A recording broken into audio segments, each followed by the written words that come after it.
अस्सलामु अलैकुम वरहमतुल्लाहि वबरकातुहू। बिस्मिल्लाहिर्रहमानिर्रहीम। अल्हम्दुलिल्लाहि रब्बिल आलमीन वस्सलातु वस्सलामु अला सय्यिदिल मुरसलीन नबियना मुहम्मद व अला आलिहि व सहबिहि अजमाइन। अम्मा बाद फ़क़द क़ाल अल मुअल्लिफ़ रहिमहुल्लाहु तआला अल मर्तबतु अस्सानिया अल ईमान व हुवा बिदउन व सबऊन शुअबा व अअलाहा क़ौलु ला इलाहा इल्लल्लाह व अदनाहा इमाततुल अज़ा अनित तरीक़ वल हयाउ शुअबतुम मिनल ईमान व अरकानुहु सित्ता अन तु'मिना बिल्लाहि व मलाइकतिहि व कुतुबिहि व रुसुलिहि वल यौमिल आखिर वल क़द्रि खैरिहि व शर्रिहि। মহান আল্লাহর সমস্ত প্রশংসা যে আল্লাহ পাক রব্বুল আলামিন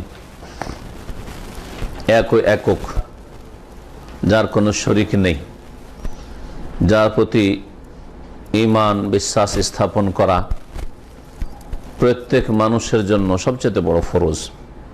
অন্তর থেকে বিশ্বাস করা, কথার দ্বারা স্বীকৃতি দান করা, আল্লাহর প্রতি বিশ্বাসের শাহাদাত প্রদান করা এবং আল্লাহ রাসূল সাল্লাল্লাহু আলাইহি সাল্লামের রিসালাতের শাহাদাত সাক্ষ্য প্রদান করা আর কাজের মাধ্যমে ঈমানের প্রমাণ পেশ করা প্রত্যেক আদম সন্তানের উপর আল্লাহ পাক ফরজ করেছেন। তার সাথে সাথে জিনদের উপর আল্লাহ পাক ফরজ করেছেন। এর মাধ্যমে আল্লাহ পাকের ইবাদত হতে পারে। সালাত এবং সালাম নাযিল করেন মুহাম্মদুর রাসূলুল্লাহ সাল্লাল্লাহু আলাইহি সাল্লামের উপর, যিনি এই উম্মতের সর্বপ্রথম মুমিন, আউয়ালুল মুমিনিন ছিলেন। আমাদের ধারাবাহিক আলোচনা সালাসাতুল উসুল, তিনটি মূলনীতি নামক কিতাব থেকে বেশ কিছুদিন ধরে চলে আসছে। আজকে শুরু হবে ঈমানের পর্ব। ইসলাম, ঈমান, ইহসান, তিনটি মূলনীতির মধ্যে প্রথম মূলনীতি ছিল আল্লাহ সম্পর্কে জ্ঞান অর্জন করা। দ্বিতীয় ছিল আল্লাহর দ্বীন সম্পর্কে জ্ঞান অর্জন করা। তো আমরা দ্বিতীয়তে চলছি না? আল্লাহর দ্বীন সম্পর্কে জ্ঞান অর্জন করা। আল্লাহর দ্বীনের স্তর হচ্ছে কয়টি? তিনটি। কি কি? ইসলাম, ঈমান, ইহসান। ইসলাম সম্পর্কে গত সপ্তাহগুলিতে আলোচনা হয়েছে। ইসলামের 5টি স্তম্ভ আর সেগুলির দলিল বিস্তারিত না হইলেও সংক্ষেপে যথেষ্ট আলোচনা হয়েছে। একজন মুসলিমের জন্য এতটুকু জেনে তা পালন করা নাজাতের জন্য ইনশাআল্লাহ যথেষ্ট। ইসলামের পরে যে স্তরটি রয়েছে দ্বীনের, সেটা হচ্ছে ঈমানের স্তর। তাহলে ইসলাম থেকে শুরু হয়। প্রথম একজন মানুষের ইসলামী জীবন শুরু হয় কি দিয়ে? ইসলাম দিয়ে শুরু হয়। আর যখন শুধু ইসলাম বলবো তার মানে এই নয় যে তার ভিতরে ঈমান নেই, ওতে ঈমানও শামিল রয়েছে, কিন্তু ঈমানের খুঁটিনাটি বিষয়গুলি, ঈমানের বিস্তারিত আলোচনা তাতে আসে নাই। ইসলামকে আলাদা করে যখন বর্ণনা করবেন তখন ইসলামের স্তম্ভ হচ্ছে কয়টি? 5টি। প্রত্যেকটি সম্পর্ক হচ্ছে বাহ্যিক কাজকর্মের সাথে। শাহাদাত প্রদান করা, সাক্ষ্য প্রদান করা, বাহ্যিক আমল, উচ্চারণ করা, স্বীকৃতি দেওয়া লা ইলাহা ইল্লাল্লাহ এবং মুহাম্মদুর রাসূলুল্লাহ, এই দুটি কালমা সাক্ষ্য প্রদান করা, সালাত কায়েম করা, যাকাত প্রদান করা, সিয়াম পালন করা, হজ পালন করা, সবগুলি হচ্ছে বাহ্যিক আমল। তাহলে ইসলামের সম্পর্ক হচ্ছে কিসের সাথে? বাহ্যিক মানুষের কাজকর্ম আমলের সাথে, দ্বীনি আমলের সাথে। ঈমানের সম্পর্ক অন্তরের সাথে। তো দ্বীন সম্পর্কে যে জ্ঞান অর্জন করতে হবে, ইসলাম সম্পর্কে, ঈমান সম্পর্কে, ইহসান সম্পর্কে, এই ঈমান সম্পর্কে আজকে আলোচনা শুরু হবে। ঈমানের দুটি বিষয় রয়েছে, একটি হচ্ছে ঈমানের আরকান আর একটি হচ্ছে ঈমানের শোভা। আরকান মানে হচ্ছে ঈমানের স্তম্ভ, ঈমানের খুঁটি। রুকনের বহু বচন আরকান, আরকানুল ঈমান। আর শুআবুল ঈমান মানে ঈমানের শাখা প্রশাখা, শুআবাতুনের বহু বচন। এই দুটি বিষয় দিয়ে শুরু করছেন লেখক। বলছেন আল মারতাবাতুস সানিয়া, দ্বিতীয় স্তর। কিসের দ্বিতীয় স্তর? মিন মারাতিবিদ দ্বীন, দ্বীনের 3টি যে স্তর রয়েছে তার দ্বিতীয় স্তর হচ্ছে আল ঈমান, বিশ্বাস স্থাপন করা। ঈমানের শাব্দিক অর্থ কি? ঈমান মানে কি? বিশ্বাস করা। ঈমান মানে শাব্দিক অর্থ হচ্ছে, আবিধানিক অর্থ হচ্ছে বিশ্বাস করা। সূরা ইউসুফে আল্লাহ পাক রব্বুল আলামিন বলেছেন ইউসুফের ভাইদের ভাষা, আমা আনতা বিমুমিনিন লানা ওয়ালাউ কুন্না সাদিকিন। ওই সৎ ভাইরা বাপকে বলছে যে আপনি তো বিশ্বাস করবেন না, যে নেকড়ে বাঘ খেয়ে এনেছে, বললে কি আর বিশ্বাস করবেন? ওয়ামা আনতা বেমুমিনিন লানা, মানে বেমুসাদ্দিকিন লানা। হ্যাঁ, এখানে আল্লাহকে বলা হয় ঈমান তো আল্লাহর প্রতি আসলে, কিন্তু এখানে ঈমান মানে বিশ্বাসের অর্থ। হে আব্বা, আপনি তো আমাদেরকে বিশ্বাস করবেন না। ওয়ামা আনতা বেমুসাদ্দিকিন লানা, মুমিন মানে। হ্যাঁ, আল্লাহ কোরআনে আরেকটি আয়াতে বলেছেন লান নুমিনা লাকুম কাদ নাব্বা'ানা আল্লাহু মিন আখবারিকুম, তোমাদের কথা বিশ্বাস করব না। লান নুসাদ্দিকাকুম, তাহলে কোরআনে কারীমে শাব্দিক অর্থে এই ঈমান কথাটি ব্যবহৃত হয়েছে। এই হচ্ছে ঈমানের শাব্দিক অর্থ। ঈমানের শরীয়তি অর্থ বা পারিভাষিক অর্থ, মানে ঈমানের সংজ্ঞা কি? ঈমানের সংজ্ঞায় তিনটি জিনিসকে শামিল। ঈমান বলা হয় এতেকাদুল কলব, অন্তরের বিশ্বাসের নাম। তাহলে ঈমানের সর্বপ্রথম হচ্ছে অন্তরে বিশ্বাস করা, কিন্তু অন্তরে বিশ্বাস করলেই যে ঈমান হয়ে যাবে তা নয়, আরো দুটি জিনিস রয়েছে। অন্তরে বিশ্বাস করার পরে কি করতে হবে? জবান দ্বারা স্বীকৃতি দেওয়া, সাক্ষ্য প্রদান করা, ইকরারুন বিল লিসান বা কওলুন বিল লিসান। আর 3 নম্বর হচ্ছে আমালুন বিল জাওয়ারিহি বা আমালুন বিল আরকান, মানুষের অঙ্গ প্রত্যঙ্গ দিয়ে কাজ করা। কাজ করা, বিভিন্ন শরীরের অঙ্গের বিভিন্ন কাজ রয়েছে, ভালো কাজ, ওই ভালো কাজগুলি করতে। আল্লাহ পাক যে কাজগুলিকে ভালো কাজ বলেছেন, তার রাসূল সাল্লাল্লাহু আলাইহি ওয়াসাল্লাম যে কাজগুলিকে ভালো কাজ বলেছেন, সেই ভালো কাজগুলি করা। আর যেই কাজগুলিকে আল্লাহ পাক মন্দ বলেছেন, তার রাসূল সাল্লাল্লাহু আলাইহি ওয়াসাল্লাম খারাপ বলেছেন, সেই খারাপ মন্দ কাজগুলিকে ছেড়ে দেওয়া, এটাও ভালো কাজ। এটাও ভালো কাজ। আপনার অঙ্গ প্রত্যঙ্গ যাতে করে ভালো কাজগুলি করে আর অন্যায় কাজগুলি না করে, যেমন অন্যায় কথা না বলে, এগুলো হচ্ছে আমল। তাহলে ঈমানের অন্তর্ভুক্ত এগুলিও, যে একজন মানুষ মুমিন হলে তাহলে তার মধ্যে যেমন অন্তরে বিশ্বাস থাকবে, কথার দ্বারা সে স্বীকার করবে, বিশ্বাস করবে কি, যে এই যে 6টি মৌলিক বিষয় রয়েছে, তার মধ্যে প্রথম হচ্ছে আল্লাহর প্রতি বিশ্বাস। তাহলে আল্লাহর প্রতি অন্তরে বিশ্বাস করবে। একটা দিয়ে উদাহরণ দিই, আল্লাহর প্রতি অন্তর থেকে বিশ্বাস করবে, মুসলিম হয়ে গেল, মুমিন হয়ে গেল না। আল্লাহর প্রতি বিশ্বাস করলে, অনেক অমুসলিম আছে আল্লাহর প্রতি বিশ্বাস করে, বরং আল্লাহর একত্ব বিশ্বাস করে। হিন্দু বলে যে সব দেব দেবীর পূজা, আমাদের সব রীতিনীতি প্রথা, এগুলো আমরা বিশ্বাস করি না, আমরা উপর আল্লাহ বিশ্বাস করি। তাহলে কি মুসলিম মুমিন? না, মুমিন নাই, একটা অংশ আছে তার। অন্তর থেকে বিশ্বাস করবে, তারপরে দ্বিতীয় কাজ হচ্ছে জবান দ্বারা, কথার দ্বারা কি করবে? সাক্ষ্য প্রদান করবে বা স্বীকৃতি দান করবে, বলবে আমি সাক্ষ্য প্রদান করছি আশহাদু আল্লা ইলাহা ইল্লাল্লাহ, আল্লাহ ছাড়া সত্য মাবুদ নেই, কথার সাক্ষ্য প্রদান করছি। আল্লাহর অস্তিত্ব বিশ্বাস করি, আল্লাহ পাকের রুবুবিয়ত বিশ্বাস করি, আল্লাহ পাকের ইবাদত ও উলুহিয়াত বিশ্বাস করি, আল্লাহ পাকের নাম গুণাবলী বিশ্বাস করি। এটা হচ্ছে ঈমান বিল্লাহ। স্বীকার করলো, অন্তরে বিশ্বাস, স্বীকার করলো, কোনো কাজকর্ম করে না, মুসলিম হইতে পারবে না, হইতে পারবে না। এই জন্য 3 নম্বরে ওয়া আমালুন বিল জাওয়ারিহি, অঙ্গ প্রত্যঙ্গ দিয়ে কাজ করতে হবে। কমপক্ষে এতটুকু কাজ থাকতে হবে যার দ্বারা সে স্বীকৃত হয় মুসলিম বলে। কোনো আমল নেই, একবারে জিরো, মুসলিম নয়। এই 3টি বিষয়ের সমষ্টির নাম হচ্ছে কি? ঈমান। তার মানে এই 3টি বিষয়ের সমষ্টির নাম যখন ঈমান হলো, তাহলে এই 3টি গুণ যার মধ্যে থাকবে সে হচ্ছে মুমিন, মুসলিম, সে হচ্ছে মুমিন। অন্তরে বিশ্বাস থাকবে, কথার দ্বারা স্বীকার করবে, আর কাজ করবে অঙ্গ প্রত্যঙ্গ দ্বারা। কাজ করা 2 রকম, ইতিবাচক নেতিবাচক। যেই কাজগুলি করতে বলা হয়েছে করবে, যে কাজগুলি না করা হয়েছে করবে না। জি হ্যাঁ, বলছেন আল ঈমান ওয়া হুয়া বিদউন ওয়া সাবউনা শুবা। ঈমান হচ্ছে এমন জিনিস যার 70-এর অধিক শাখা প্রশাখা রয়েছে। 70-এর অধিক কি রয়েছে? শাখা প্রশাখা। এই অধিক যে কথাটি বললাম, বিদউনের অর্থ করলাম। বিদউন আরবি ভাষা, এর অর্থ আরবরা 3 থেকে 9-এর মধ্যে প্রয়োগ করে থাকে। বিদউন মানে অতিরিক্ত। কতটা অতিরিক্ত? 3-এর অতিরিক্ত।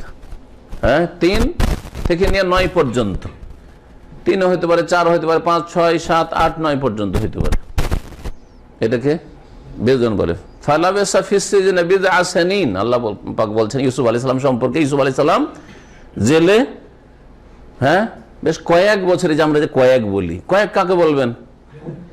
এককে কয়েক বলবো না, দুইকে কয়েক বলবো না, 2 হলো 2 বছর, কয়েক বছর থেকে এই লোকটি কয়েক বছর সৌদি আরবে থেকেছে, তার মানে কমপক্ষে 3, আমরা অনুমানিক ধরে নিতে কমপক্ষে 3 থেকেছে, আর 5, 7, 9 হইতে পারে কয়েক বছর। আমাদের কয়েক বছর কথাটি আবার তারও বেশি হইতে পারে, কারণ এইরকম কোনো মানে বাঁধা ধরা কিছু নাই যে 15 বছর হলে কয়েক বছর বলা যাবে না। যদিও চলে আসছে অনেক বছর, তখন একটা শব্দ চলে আসছে। আরবদের না বাঁধা ধরা আছে, বেজন মানে 3 থেকে নিয়ে 9 এর মধ্যে। সুতরাং ইউসুফ আলাইহিস সালাম জেলে থেকেছে 3 এর কম নয় আর 9 এর বেশি নয়, বুঝা গেছে? ফালাবিসা ফিস সিজনি বিদআ সিনিন।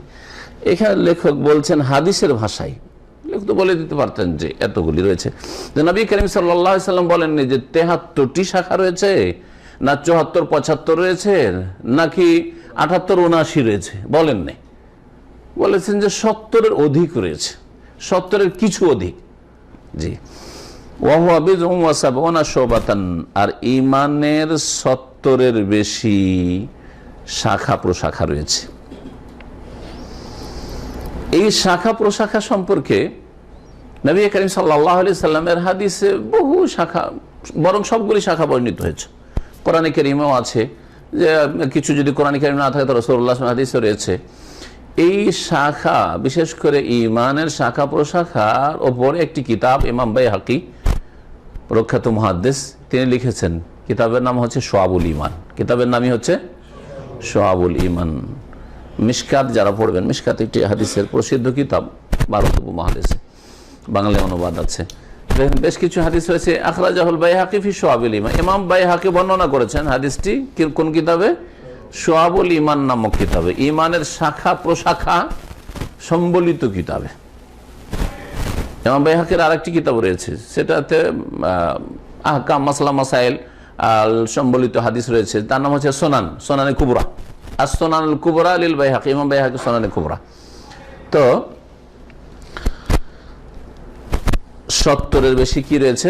ঈমানের শাখা প্রশাখা রয়েছে। নবী করিম সাল্লাল্লাহু আলাইহি সাল্লাম 3টি শাখা বলে দিয়েছেন, ওপর দিকে একটা, মাঝখানে একটা, আর একটা শেষখানে একটা, আর বাকি বহু শাখা প্রশাখা রয়েছে, যেগুলির দিকে ইঙ্গিত করা হয়েছে 70-এর বেশি বলে।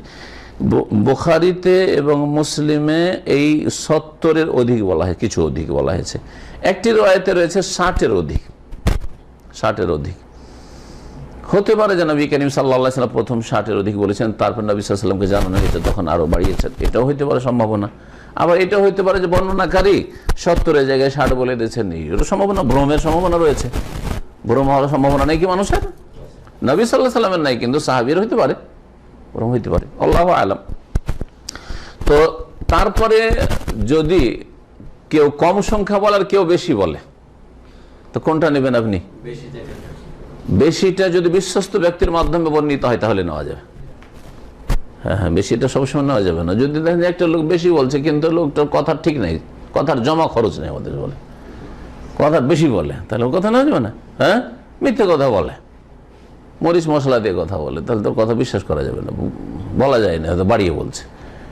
কিন্তু একটা লোক হয়তো কম জেনেছে আর একটা লোক বেশি জেনেছে, বিশ্বস্ত ব্যক্তি, তাহলে তখন বেশিটাই নেওয়া যাবে। জিয়াদাতু সিকাতে মাকবুলাতুন, যে নীতিমালা রয়েছে মুহাদ্দিসিন কিরামদের, যে নির্ভরযোগ্য ব্যক্তি যদি অতিরিক্ত কিছু বর্ণনা করে, তাহলে তা গ্রহণযোগ্য। সবচাইতে ওপরের শাখা হচ্ছে কওলু লা ইলাহা ইল্লাল্লাহ, আল্লাহ ছাড়া কোন সত্য মাবুদ নেই এ কথা বলা। লা ইলাহা ইল্লাল্লাহ, এই কালেমা বলা, অন্তর বিশ্বাসের সাথে বলা। তাহলে বলাটিকেও কি বলা হয়েছে? এখানে ঈমানের শাখা বলা হয়েছে। বিশ্বাস করা তো আছেই শাখা, কিন্তু যে মুখে লা ইলাহা ইল্লাল্লাহ বলছেন আপনি, একজন মুসলিম, বাইরের স্বীকৃতি দান করছেন, এটাও কি ঈমানের শাখা? শুধু শাখায় নয়, সবচাইতে উচ্চ শাখা। কারণ ভিতরেই যদি থেকে যেত, কথাটা যদি মুখ দ্বারা তা প্রকাশ না পেত, জবান দ্বারা, আর আপনি যদি স্বীকৃতি না দান করতেন তাহলে এই অন্তরের বিশ্বাস আপনার কোনো কাজে আসতো না, কোনো কাজে আসতো না। আপনাকে মুসলিম বলে গণ্য করা হইতো না। মুসলিম বলে গণ্য করবেন একটা লোক যদি বলে যে আমার অন্তরে বিশ্বাস আছে, আল্লাহ পরকালে বিশ্বাস আছে, হ্যাঁ, তাহলে আপনি স্বীকার করেন, বলেন যে আমি সাক্ষ্য প্রদান করছি যে আল্লাহ ছাড়া কোনো সত্য মাবুদ নেই, পরকাল সত্য, জান্নাত জাহান্নাম সত্য। বলছে না, এটা বলবো না, বলে মুসলিম, মুসলিম নাই, তাই না? তাহলে অন্তরে বিশ্বাসের সাথে সাথে স্বীকৃতি দেওয়া অত্যন্ত জরুরি।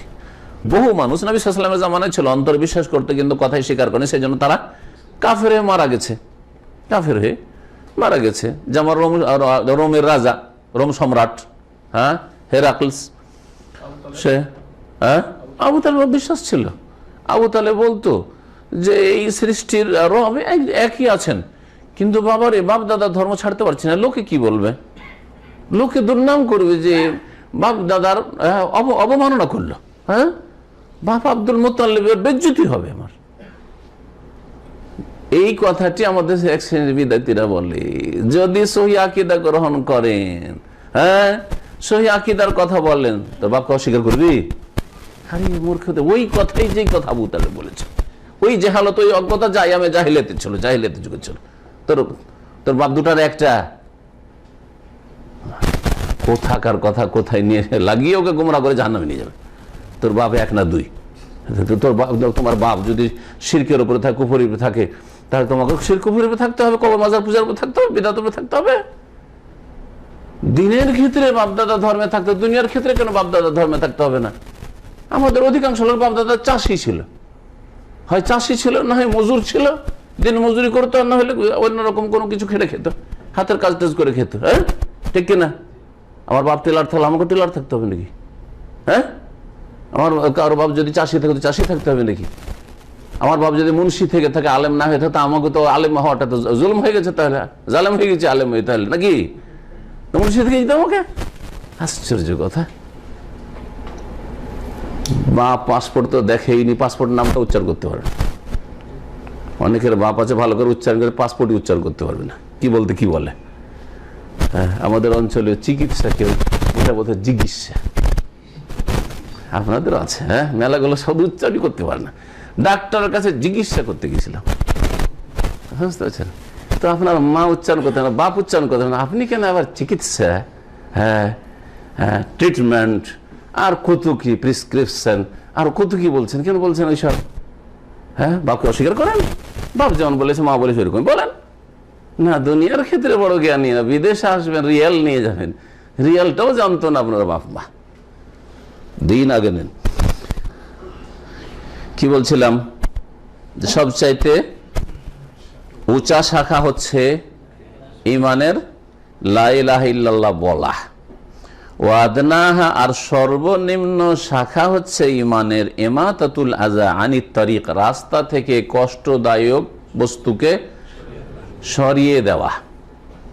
কষ্টদায়ক বস্তু ব্যাপক কথা, সুবহানাল্লাহ, নবী সাল্লাল্লাহু আলাইহি ওয়াসাল্লাম কথায় ব্যাপক কথা আছে। যে নবী সাল্লাল্লাহু আলাইহি ওয়াসাল্লাম বলতেন যে কাঁটা সরিয়ে দেওয়া, হ্যাঁ, ডাল সরিয়ে দেওয়া অতি খাস হয়ে যেত।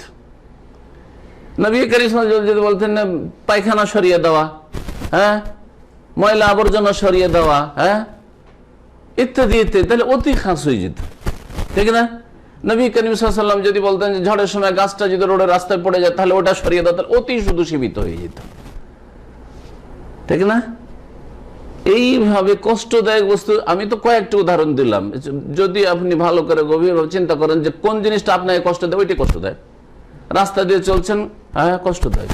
রোডে রাস্তা দিয়ে শুধু পায়ে চলা নেই, গাড়ি চালাচ্ছেন, আর সামনে একটা টায়ার পড়ে আছে একটা, হ্যাঁ, রোডের উপরে দেখতে পাচ্ছেন আপনি, আর দেখছেন আশেপাশে গাড়ির এই সময়টাই গাড়ি নেই, গাড়িটা থামিয়ে দিয়ে যদি একটু সরিয়ে দেন, তাহলে কতগুলি মানুষের অ্যাক্সিডেন্ট বাঁচিয়ে দেবেন। আর না হলে ভিড় ভাড়ে একটু পরে হয়তো 5-10 সেকেন্ড 20 সেকেন্ডের মধ্যে কি হয়তো আপনাকে 5 মিনিটের মধ্যে গাড়ি আসবে এমন ভাবে যার ব্রেকই করতে পারবেন না, কত লোক হয়তো মারা যাবে। হবে না? হবে না? না হয় না? এগুলো হাইওয়ে। কষ্টদায়ক বস্তুকে রাস্তা থেকে সরিয়ে দাও অত্যন্ত ব্যাপক কথা। ইমাতাতুল আযা আনিত তরিক, এটা হচ্ছে একটি কি ইমানের শাখা, অথচ কাজটি কি সরাবেন কি দিয়ে? হ্যাঁ, নবী সাল্লাল্লাহু আলাইহি ওয়াসাল্লাম এই কথা বলেন যে একটু যে পাথর টাথর পড়ে থাকে, ইট পাটকেল পড়ে থাকে, হ্যাঁ তাহলে সরিয়ে দিও। উঁচা নিচা হয়ে থাকে, কেউ আছাড় খেয়ে পাটা ভাঙবে, পাটা মুসকে যাবে, তো বরাবর করে দিও, এ কথা বলেননি, তাই না? সবগুলিকে সামিল, সব কথাকে সামিল। এমন কিছু যা কষ্ট দেয় মানুষকে, দুর্গন্ধ কষ্ট দেয়, একটা পাখি মরে পড়ে আছে, একটা ছোছা এদুর পড়ে মরে পড়ে আছে, আর কিছু কিছুই হোক না কেন, সে কিছু হোক না কেন, পচা সরা জিনিস পড়ে আছে, ইমাতাতুল আযান, কষ্টদায়ক বস্তু সরিয়ে দেওয়া কাজ, তাহলে এটি, তাই না? হাতের কাজ না পায়ের কাজ, হ্যাঁ অঙ্গ প্রত্যঙ্গের কাজ। ওয়াল হায়াউ শুবাতুম মিনাল ঈমান, আর লজ্জা করাও হচ্ছে ঈমানের একটি শাখা। লজ্জা করা হচ্ছে ঈমানের একটি শাখা। লজ্জা কি দিয়ে হয়? লজ্জা কিসে? চোখে লজ্জা। আমাদের দেশের মানুষে বলে চক্ষুর লজ্জায় কাজটি করলাম, কিন্তু চোখে লজ্জার আগে অন্তরের লজ্জা লেগেছে, সেই জন্য হ্যাঁ এরকমটা হয়েছে, তাই না? তো লজ্জা করাটা হচ্ছে আমালুল কলব, অন্তরের কাজ। আর কষ্টদায়ক বস্তু সরানো, এটা হচ্ছে অঙ্গ প্রত্যঙ্গের কাজ, হাতের বা পায়ের কাজ, পা দিয়ে সরাইলেন বা হাত দিয়ে সরিয়ে দিলেন, হ্যাঁ। আর লা ইলাহা ইল্লাল্লাহ বলাটা হচ্ছে জবানের কাজ।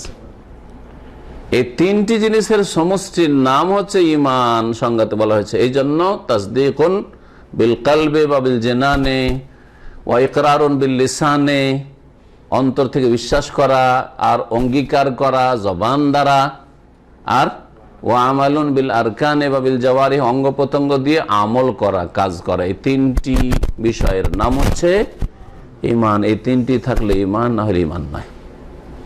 তিনটি জিনিস কারোর মধ্যে থাকলে সে মুমিন, আর না হলে মুমিন নয়। আমলের সবগুলি থাকতে এমন কথা নাই, অন্তরে পুরোপুরি বিশ্বাস থাকতে হবে। এই কথাটিও শোনেন, কারণ তিনটা যদি একবার পুরোপুরি সমান করে দেন তাহলে মুশকিল, তাহলে আবার খারিজি পয়দা হবে। জি হ্যাঁ, তো আর খারিজি পয়দা হয়েছে নবী সাল্লাল্লাহু আলাইহি ওয়াসাল্লামের পরেই সাহাবায়ে কেরামদের যুগে যে প্রথম ফিরকা, বাতিল ফিরকা জন্মে, সেটা হচ্ছে খারিজি ফিরকা, চরমপন্থীরা। কারো আমলের ত্রুটি দেখলে ওকে কাফের বানিয়ে দাও, হ্যাঁ। কেউ একটা ফরজ একটু ছেড়েছে, ঢালাহারে ওকে কাফের বলে দাও, বা কেউ একটা হারাম কাজ করে, নাজায়েজ কাজ করেছে, তো মুসলিম নেই, কাফের হয়ে গেছে, হ্যাঁ। চলে আসছে এই ফিতনা, এই ফিতনা চলে আসছে, কিয়ামত পর্যন্ত এই খারিজিরা, চরমপন্থীরা থাকবে। জি, তো অন্তরে বিশ্বাস, পুরোপুরি বিশ্বাস করতে হবে, ঠিক কিনা? যদি কেউ বলে যে আমি কিছু বিশ্বাস করি, কিছু বিশ্বাস করি না, চলবে? হ্যাঁ, মতের পরে উঠতে হয় বিশ্বাস করি, হ্যাঁ, আর জান্নাত জাহান্নাম বিশ্বাস করি, কিন্তু আমি এই নেকি দাঁড়িয়ে পড়লে ওজন হবে এটা বিশ্বাস করি না। হ্যাঁ, ওই যে পুল জাহান্নামের উপর রয়েছে, ওটা পার হয়ে জান্নাত, এটা বিশ্বাস করি না, পুল সিরাত বিশ্বাস করি না। মুসলিম থাকবে? হ্যাঁ, আল্লাহ পরকাল সবকিছু বিশ্বাস করি, আমি তাকদীরটা মুসলিম থাকবে? তাহলে বোঝা গেল বিশ্বাসের ক্ষেত্রে সবগুলি বিশ্বাস করতে হবে। হ্যাঁ, উচ্চারণের ক্ষেত্রে, স্বীকার করার ক্ষেত্রে আমি কিছু স্বীকার করি, কিছু স্বীকার করি না। ইসলামের কিছু স্বীকার করি, কিছু স্বীকার করি না। মুসলিম থাকবে? আমি ইসলামের ইবাদত বন্দেগী সবকিছু স্বীকার করি, হ্যাঁ, ব্যক্তি জীবনের ইসলামটাকে স্বীকার করি, পারিবারিক জীবনে ইসলামটাকে স্বীকার করি, হ্যাঁ, কিন্তু অর্থনীতির ইসলামটা আমি স্বীকার করি না। হালাল, এটা হারাম, এটা সুদ, এটা ঘুষ, এটা হচ্ছে জুয়া, এসব বিশ্বাস করি না। মুসলিম থাকবে? তাহলে স্বীকৃতিটা, ইমানের বিষয়গুলো স্বীকৃতি স্বীকার করাও কি হইতে হবে? পুরোপুরি হইতে হবে। স্বীকার করা কি হইতে হবে? অন্তর থেকে বিশ্বাস করলেন পুরা, স্বীকার করলেন পুরা। আমি দ্বীন ইসলামে কোরআন এবং হাদিস দ্বারা যা সুস্পষ্ট প্রমাণিত সব বিশ্বাস করি, সব স্বীকার করি। আমলের ক্ষেত্রে যদি কিছু ঘাটতি থাকে, কিন্তু কিছু আমল আছে যার দ্বারা আপনি মুসলিম বলে স্বীকৃত, তাহলে মুসলিম। হ্যাঁ, সে ত্রুটিযুক্ত মুসলিম, হ্যাঁ, ফাসেক মুসলিম, গুনাহগার মুসলিম, কিন্তু মুসলিম। এটা হচ্ছে আহলে সুন্নাত ওয়াল জামাতের কথা। কিন্তু আমলে একেবারে যদি জিরো থাকে, একেবারে জিরো, জীবনেও কোনোদিন নামাজ পড়ে না, তাহলে যারা বলছে যে বেনামাজি বড় কাফের নয়, বরং ফাসেক, তারা বলছে যে মুসলিম থাকবে না, কারণ আমলই নেই, তার কোনো আমল নেই। এবার বুঝেছেন? আহলে সুন্নাত ওয়াল জামাতের মধ্যে নামাজ ত্যাগকারী সম্পর্কে দুটি মত রয়েছে। এক দল, যাদের দল ভারী, তারা বলছেন যে বেনামাজি যে নামাজ ছাড়ে, অস্বীকার করে না, নামাজ অবহেলা করে ছাড়ে, পড়ছি পড়বো, দোয়া করিয়েন, হুজুর আমার যেন দোয়া করিয়েন, নামাজ পড়বো, পড়ছি, কিন্তু নামাজ পড়েন না, মাঝে মধ্যে পড়ে, 3 ওয়াক্ত 4 ওয়াক্ত পড়ে, সে বড় কাফের না ছোট কাফের? বড় কাফের না ফাসেক? এবার বোঝা গেছে? অধিকাংশরা বলছে যে না, বড় কাফের নাই, ছোট কাফের, বড় ফাসেক। ঠিক আছে, কিন্তু তারা বলছে যে কমপক্ষে তার কিছু না কিছু আমল থাকতে হবে, মৌলিক আমল থাকতে হবে। মৌলিক আমল মানে হয়তো মাঝে মধ্যে নামাজ পড়ে তাদের কাছে, হ্যাঁ, তারপরে রোজা রাখে, হ্যাঁ, যাকাতটা দেয় বা কিছু দেয়, কিছু দেয় না, হ্যাঁ, হজ করেছে, তা আমল হইল কি হলো না, বাপ মার সেবা করে, বাপ মার দেখাশোনা করে, অনেক নেক কাজে শরিক হয়। এ তো বলছে তাহলে আমল আছে, মোটামুটি কি আছে, আমল আছে, কিন্তু আমলে কি আছে, ত্রুটি আছে, ঘাটতি আছে, সেজন্য তার ইসলামে ঘাটতি আছে, অসম্পূর্ণ মুসলিম, ফাসেক গুনাহগার মুসলিম, কিন্তু সে মুসলিম, কিন্তু সে মুসলিম। আর গবেষক ওলামারা বলছেন যে বেনামাজি বড় কাফের, সে মুসলিম থাকে না, বেনামাজি যে হয়ে যায় সে কি হয়ে যায়, হ্যাঁ। তাহলে তাদের কাছে কমপক্ষে মুসলিম থাকার জন্য কি করতে হবে, 5 ওয়াক্ত নামাজের আমলটা থাকা লাগবে, 5 ওয়াক্ত নামাজের আমলটা থাকা লাগবে। তারপরে যদি সুদখোর, 5 ওয়াক্ত নামাজি কিন্তু সুদ খায়, 5 ওয়াক্ত নামাজি হয়তো মদ খায়, 5 ওয়াক্ত নামাজি কিন্তু আপনার বিভিন্ন পাপে জড়িত, ঘুষ খায়, ফিল্ম দেখে, তাহলে কি বলবেন তাকে, মুসলিম ফাসেক। মুসলিম কি ফাসেক। কোন কাবিরা গুনার জন্য কোন মুসলিমকে কাফের বলা যাবে না, একমাত্র খারেজি। তারা বলছে যে কোনো কাবিরা গুনাহ করলেই কি হয়ে যায়, ইন্না মুরতাকিবাল কাবীরাতি কাফিরুন খারিজুন মিনাল মিল্লাহ।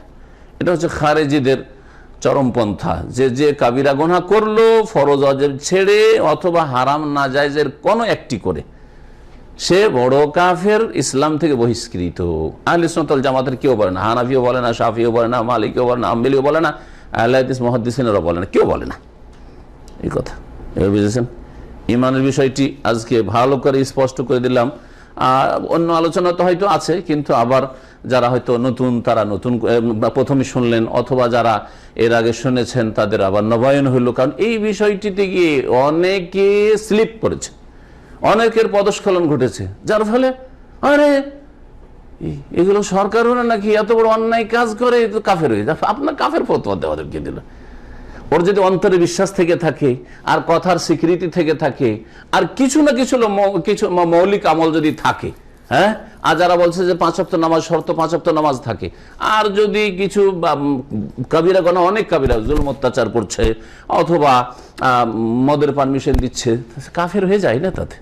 মদকে যদি হালাল না মনে করে, হালাল মনে করে না, কিন্তু বলছে মদ একটা ইনকাম সোর্স দেশের, হ্যাঁ, বিদেশিরা আসছে, ও তো মদ ছাড়া থাকবে না, ইত্যাদি, এরা কে কাফের বলে দেবেন? সেই জন্য বলছে আমি হালাল মনে করি না। করছেন কেন? বলছে দেশের জন্য করছি। তারপরে দেশে অসৎ আছে, সবাইকে সন্তুষ্ট রাখার জন্য, কারণ আমাদেরকে গদিতে থাকলে, ক্ষমতা থাকলে এই হুজুরগুলোকে রাজি রাখতে হবে, আর এই মদখোরগুলোকে রাজি রাখতে হবে, ঠিক কিনা? বেশ্যাখানা কেন রেখেছে? সেই জন্য তারা রেখেছে। বলছে ওদের একটা যুক্তি, খোঁড়া যুক্তি, আমি বলছি না যে এই যুক্তি শরীয়তে কোনো যুক্তি, বুঝা গেছে, কিন্তু খোঁড়া যুক্তি। কিন্তু তারা বলছে না যে বেশ্যাখানা জায়েজ। হ্যাঁ, যদি বলে যে না ব্যভিচার জায়েজ, তাহলে মুসলিম থাকবে না।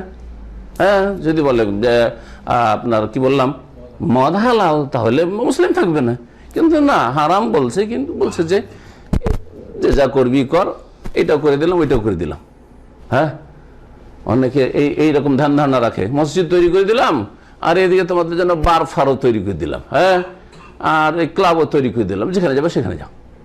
এটা মনে করে স্বাধীনতা, এটা মনে করে এক ধরনের স্বাধীনতা, অজ্ঞতার কারণে বা দিন না জানার কারণে। তো বলছিলাম যে ঢালাহারে এই জন্য কোনো ব্যক্তিকে, হ্যাঁ, সে সাধারণ ব্যক্তি হোক অথবা অসাধারণ ব্যক্তি হোক, কাফের অত সহজে বলা যাবে না, আর সাধারণ লোকদের জন্য বলাই যাবে না। জি,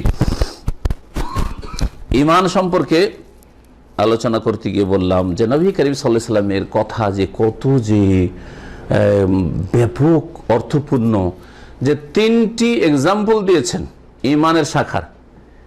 ঈমানের 70-এর বেশি যে শাখা রয়েছে, তার মধ্যে মাত্র 3টি উল্লেখ করেছেন, কিন্তু 3 ধরনের রয়েছে, এবং ঈমান 3টি বিষয়কে শামিল, তার দিকে ইঙ্গিত করে দিয়েছেন। অন্তরের মেলা কাজ আছে, তার মধ্যে একটি হচ্ছে লজ্জা করা, অঙ্গ প্রত্যঙ্গের মেলা কাজ আছে, তার মধ্যে একটি হচ্ছে কষ্টদায়ক বস্তুকে সরানো। হ্যাঁ, জবান দ্বারা অনেক নেক কাজ, ভালো কাজ আছে, তার মধ্যে একটি হচ্ছে লা ইলাহা ইল্লাল্লাহ বলা, আরেকটা হচ্ছে সুবহানাল্লাহ বলা, আরেকটা হচ্ছে আলহামদুলিল্লাহ বলা, আরেকটা হচ্ছে ভাই কেমন আছেন বলা, আরেকটা হচ্ছে আসসালামু আলাইকুম বলা, আরেকটা হচ্ছে ওয়ালাইকুম আসসালাম বলা। হ্যাঁ, এগুলো ভালো কাজ নয়? হ্যাঁ, কি শরীরটা ভালো আছে, আপনি স্ত্রীর খোঁজ খবর নিয়েছেন, কেমন আছে, ভালো আছে, ছেলে মেয়েদের খোঁজ নিয়েছেন, ছেলে মেয়েরা ভালো আছে, এগুলো কি নেকির কাজ নয়? এগুলো ইমানের অন্তর্ভুক্ত, সব ইমানের অন্তর্ভুক্ত, মেলা কথা আছে এরকম। জি, কুল্লু মারুফিন সাদাকা, প্রত্যেক ভালো কথা কাজ হচ্ছে সাদাকা, নবী সাল্লাল্লাহু আলাইহি ওয়াসাল্লাম বলেছেন। জি, এর দ্বারা খণ্ডন হয় আরেকটি ভুল মতের, সেটা হচ্ছে যে ঈমান শুধু বিশ্বাসের নাম, আর তাহলে অন্তরে বিশ্বাস করলে ঈমান হয়ে গেল তাদের কাছে। আর স্বীকৃতি দান করা বা সাক্ষ্য প্রদান করা জবান দ্বারা, এটা হচ্ছে তাদের কাছে শর্ত, ওইটা ঈমানের অঙ্গ হিসাবে তারা ধরে না, এটা হচ্ছে শর্ত। ভিতরে বিশ্বাস আছে, ঈমান হয়েছে, এখন এর জন্য শর্ত হচ্ছে যে এটা কি করতে হবে, শাহাদাতি, সাক্ষ্য প্রদান করতে হবে, শর্ত। আর আমলগুলি তাদের কাছে একদল বলছে যে আননেসেসারি, গায়ের জরুরি, অত জরুরি না, করলে ভালো, না করলে ভালো, নাজাত পেয়ে যাও। এরা হলো মুরজিয়া, পাকা মুরজিয়া, আকীদার ক্ষেত্রে মুরজিয়া, গোমরা। আজকাল অধিকাংশ মুসলিমরা কিন্তু মুরজিয়া হয়ে গেছে। সে মানে ওই মুরজিয়াদের বাতিল মানে যে আকীদা, ওইসব পড়ে শুনে নয়। হ্যাঁ, ঈমানের এত দুর্বলতা এসছে, আর ইসলাম থেকে এত দূরে সরে গেছে যে জাতিতে মুসলিম, আর এদের কাজকর্ম আমল টামল কিছু নেই, আসল নামাজটাও নেই, কিন্তু দাবি করে আছে মুসলিম, আশা করে আছে জান্নাতের। হ্যাঁ, আশা রেখেছে জাহান্নাম থেকে বাঁচবো, আল্লাহ গাফুর রহিম, ঠিক না? তাহলে কি বলবেন এদেরকে? মুরজিয়া না? অন্তরে বিশ্বাস আছে আল্লাহ পরকাল ইত্যাদি, আর জবানে স্বীকারও করছি, কিন্তু আমল করছি না, এর নামই তো মুরজিয়া। আমলের কোনো গুরুত্ব নেই, আপনার কাছে নামাজের কোনো গুরুত্ব নেই, রোজার কোনো গুরুত্ব নেই, যাকাতের কোনো গুরুত্ব নেই, হজের কোনো গুরুত্ব নেই, পর্দার কোনো গুরুত্ব নেই, হ্যাঁ, হালাল হারামের কোনো গুরুত্ব নেই, আসছে পয়সা, আসছে হইলেই হইলো পয়সা। এরা হচ্ছে মুরজিয়া, গুমরাহ, এরা গুমরাহ। বর্তমান মুসলিম অধিকাংশ এই অবস্থায় রয়েছে। আর একটি মত হচ্ছে ফোকাহাদের মধ্যেকার মুরজিয়া, এই মুরজিয়াদের চাইতে, আকীদার মুরজিয়াদের চাইতে একটু হালকা। ওরা বলছে যে আমলের গুরুত্ব আছে, তবে আমলটা ঈমানের সংজ্ঞার ভিতরে শামিল না। হ্যাঁ, আমলটা পরিপূর্ণতা দানকারী, আমল হচ্ছে মুকাম্মিলাত, আমলগুলি হচ্ছে পরিপূর্ণতা দানকারী ঈমানের।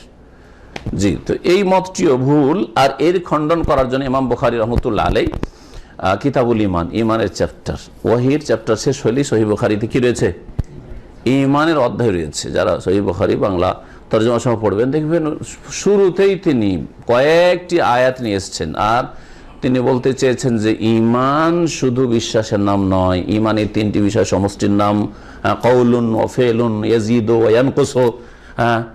তারপরে যখন ঈমান তিনটি বিষয়ের সমষ্টির নাম, তখন বাড়ে কমে, যাতে কয়েকটা জিনিস শামিল আছে, সেটা বাড়তেও পারে কমতেও পারে, ঠিক না?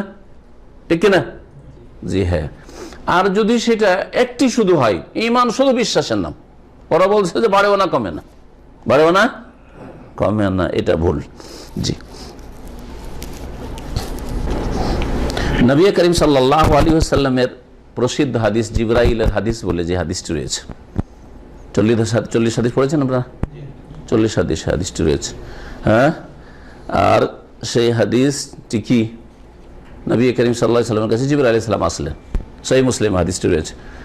আসার পরে বসে গেলেন সামনে, কেউ ছিলেন না, কিন্তু মানুষের রূপ ধরে এসেছেন, অচেনা মানুষের রূপ ধরে বসে গিয়ে কয়টি প্রশ্ন করেছিলেন? 5টি প্রশ্ন করেছিলেন। প্রথম প্রশ্ন ছিল ইসলাম সম্পর্কে, 2 নম্বর প্রশ্ন ছিল ঈমান সম্পর্কে, 3 নম্বর ছিল ইহসান সম্পর্কে, 4 নম্বর ছিল কিয়ামত সম্পর্কে, 5 নম্বর ছিল কিয়ামতের লক্ষণ সম্পর্কে। জি, তো 2 নম্বরে এই প্রশ্ন, আখবিরনি আনিল ঈমান, হে আল্লাহ রাসূল আপনি ঈমান সম্পর্কে বলুন তো, ঈমান কাকে বলে? তখন নবী সাল্লাল্লাহু আলাইহি ওয়াসাল্লাম কি বলেছিলেন? বলেছেন আল ঈমান আন তুমিনা বিল্লাহি ওয়া মালাইকাতিহি ওয়া কুতুবিহি ওয়া রাসূলিহি ওয়াল ইয়াউমিল আখিরে ওয়া তুমিনা বিল কদরি খাইরি ওয়া শাররি। ঈমান হচ্ছে এই যে তুমি আল্লাহর প্রতি বিশ্বাস করবে। তাহলে ঈমানের কথা যখন জিজ্ঞাসা করা হয় ইসলামের পরে, তখন নবী করিম সাল্লাল্লাহু আলাইহি সাল্লাম শুধু বিশ্বাসের বিষয়গুলি উল্লেখ করলেন। আল্লাহর প্রতি বিশ্বাস করবে, মালায়েকা ফেরেশতাগণের প্রতি বিশ্বাস করবে, আল্লাহ পাকের কিতাবসমূহ যে নাযিল কিতাব আসমানি কিতাব রয়েছে সেগুলোর প্রতি বিশ্বাস করবে, তার রাসূলগণের প্রতি বিশ্বাস করবে, ওয়াল ইয়াউমিল আখির পরকালের প্রতি বিশ্বাস করবে, পরকাল মওত থেকে শুরু করে জান্নাত জাহান্নাম পর্যন্ত যতগুলি বিষয় রয়েছে কোরআনে বা হাদিসে বিশ্বাস করবে। ওয়া তুমিনু বিল কদরি খাইরি ওয়া শাররি, ভালো মন্দ তাকদীর কেউ বিশ্বাস করবে। এই বলেছেন নবী করিম সাল্লাল্লাহু আলাইহি ওয়াসাল্লাম। জি, এগুলোকে কি বলা হয়? এই যে 6টি বিষয় নবী সাল্লাল্লাহু আলাইহি ওয়াসাল্লাম বলেছেন, এগুলোকে কি বলা হয়? আরকানুল ঈমান। ঈমানের কি বলা হয়? স্তম্ভ বা রুকুন বলা হয়। তাহলে ঈমানের রুকুন আর ঈমানের শোভা শাখা। রুকুন মানে হচ্ছে স্তম্ভ খুঁটি, আর কি বললাম শোভাতুন মানে হচ্ছে শাখা।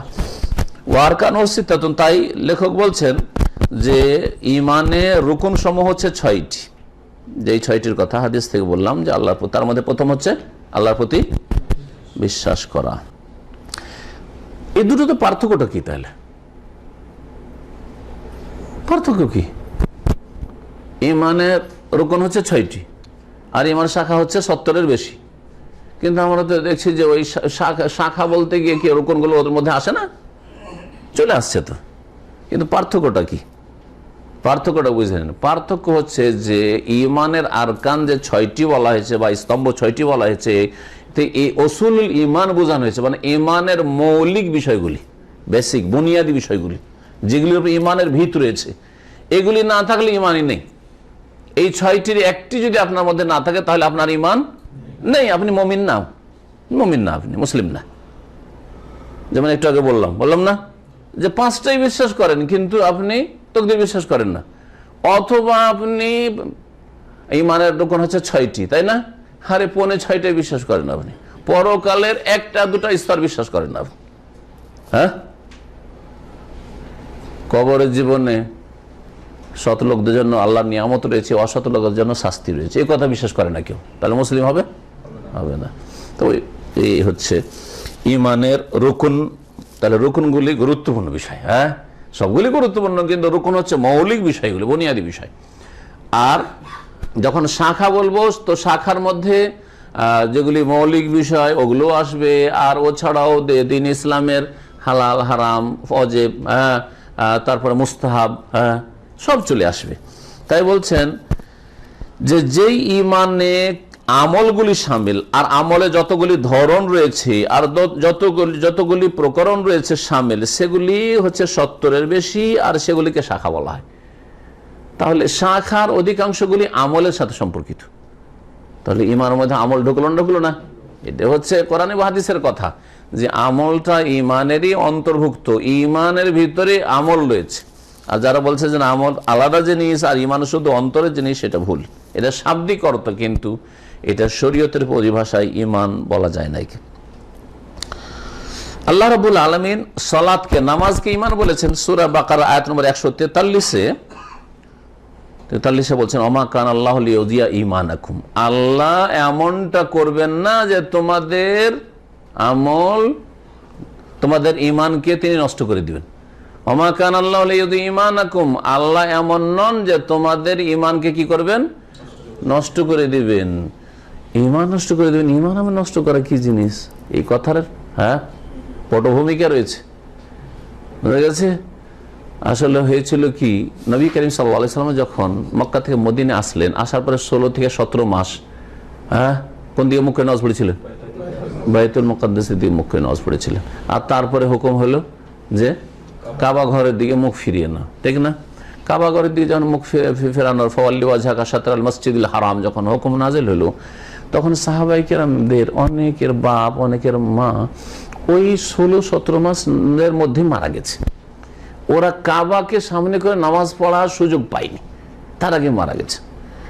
ওদের মনে একটা সংশয় জেগে গেল যে হায় রে আল্লাহ, আমার বাপ মা ওই বাইতুল মুকাদ্দাসকে সামনে করে নামাজ পড়ে মারা গেছে, তাহলে ওদের এই নামাজগুলি কি সব তাহলে ধ্বংস হয়ে গেল? নামাজগুলি তো কি বরবাদ হয়ে গেল? এই তাদের সংশয়। এটা হচ্ছে প্রেক্ষাপট যে কেন আল্লাহ কথা ওমা কান আল্লাহু লিইউযিয়া ঈমানাকুম, কারণ আগে পরে আলোচনা চলছে কিবলার পরিবর্তন সম্পর্কে, আর এখানে আল্লাহ বলছেন ওমা কান আল্লাহ, আল্লাহ এমন নন যে লিউযিয়া ঈমানাকুম, যে তোমাদের ঈমানকে বিনষ্ট করে দিবেন। তো ঈমান বিনষ্ট করার কথা না, কি তোমাদের নামাজ, তোমাদের বাপেরা মায়েরা, তোমাদের আত্মীয় স্বজন, অনেকে ভাই বেরাদর যে কয়েক মাস নামাজ পড়ে মারা গেছে ইসলাম কবুল করার পরে, আর এদিকে মক্কা আর কাবা ঘরকে সামনে করার সুযোগ পেল না, তাদের নামাজকে নষ্ট করে দেবেন এমনটা নয়। তাদেরও নামাজ কবুল হয়েছে, তাদের নামাজ কি হয়েছে? কবুল হয়েছে। তাহলে এখানে ঈমান বলা হয়েছে কাকে? সালাতকে। তাহলে বোঝা গেল যে আমলকে শামিল বলে তো ঈমান বলে সালাতকে, নামাজকে উদ্দেশ্য করা হয়েছে। তাই তাফসীরকাররা বলছেন যে ইয়ানি সালাতাকুম ইলা বাইতুল মাকদিস, বাইতুল মুকাদ্দাসকে সামনে করে যে নামাজ পড়েছিলে, এই নামাজকে তোমাদের আল্লাহ বিনষ্ট করবেন না।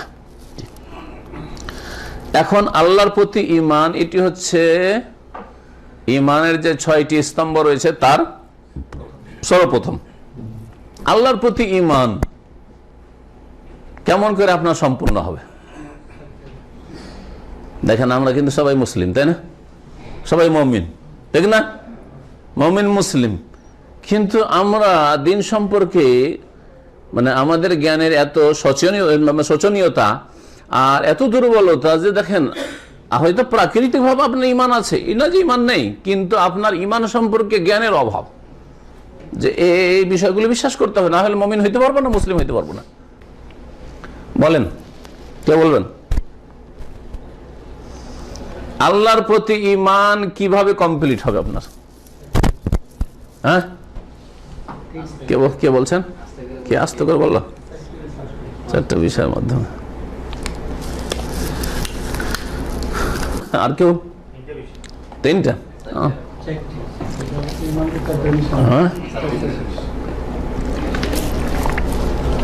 3টা থেকে শুরু করি, আগে কম দিয়ে শুরু করি, তারপর পুরো কোন দিকে গেল? বলেন। আল্লাহর প্রতি ঈমান 3টা বিষয়ের মাধ্যমে হবে যে বলেন 3টা, তারপর 4টা হলো জিজ্ঞেস করবো, পুরো করে দিবে বাকিটা।